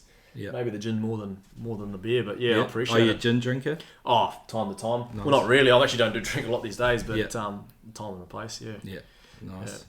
But yeah, no, it comes with a free fishing trip, mate. Man, I'm looking. You got forward to plenty it. of good chat, so you'll be mate. good time on the boat. You've been on my radar for so long with that little boat, and I'm just like, Yeah, I didn't even know you were into fishing. Seriously as an inspiration. I was like, man, if Sony can do that in that freaking little boat, man, I can do the same in any boat bigger than that. So like, some people probably have to say like, oh, it's can be dangerous, but like you pick your weather, right? It's like hunting. It's like pick your weather, but like just to see you out there. The one that I loved the most was I think you went out with your wife and the boys. Oh, the boys, yeah. You guys doubled up that day, hey? Like, Yeah, you yeah. caught 2 or 3. Nah, mate? we caught 1. Oh, 1. Oh, yeah, right. but we didn't leave the boat ramp till 10. Like, was it Just 10 or out maybe this- 11? No, it was 11. Yeah. out this smash, We're like, man. yeah, beautiful weather. And then I was like, oh, come on, let's go. And then, yeah, so we shot out 11 o'clock. I hooked up by, I don't know, midday maybe. Not even Mate, that. sign me up for that, eh? Yeah. I'm keen as. Yeah. I'll carry the boat down there for you. Yeah. Yeah. We probably Yeah. could between the 2 of us. It's not that big. Oh, we'll win down the beach, man. You have to come down. You're always Yeah. welcome out here. So, yeah, I'd love to do that. I'll definitely take you up Nice. on a mission on Chiefy, that's for sure. Sweet. Cool, boat. Thank you very much. Sweet.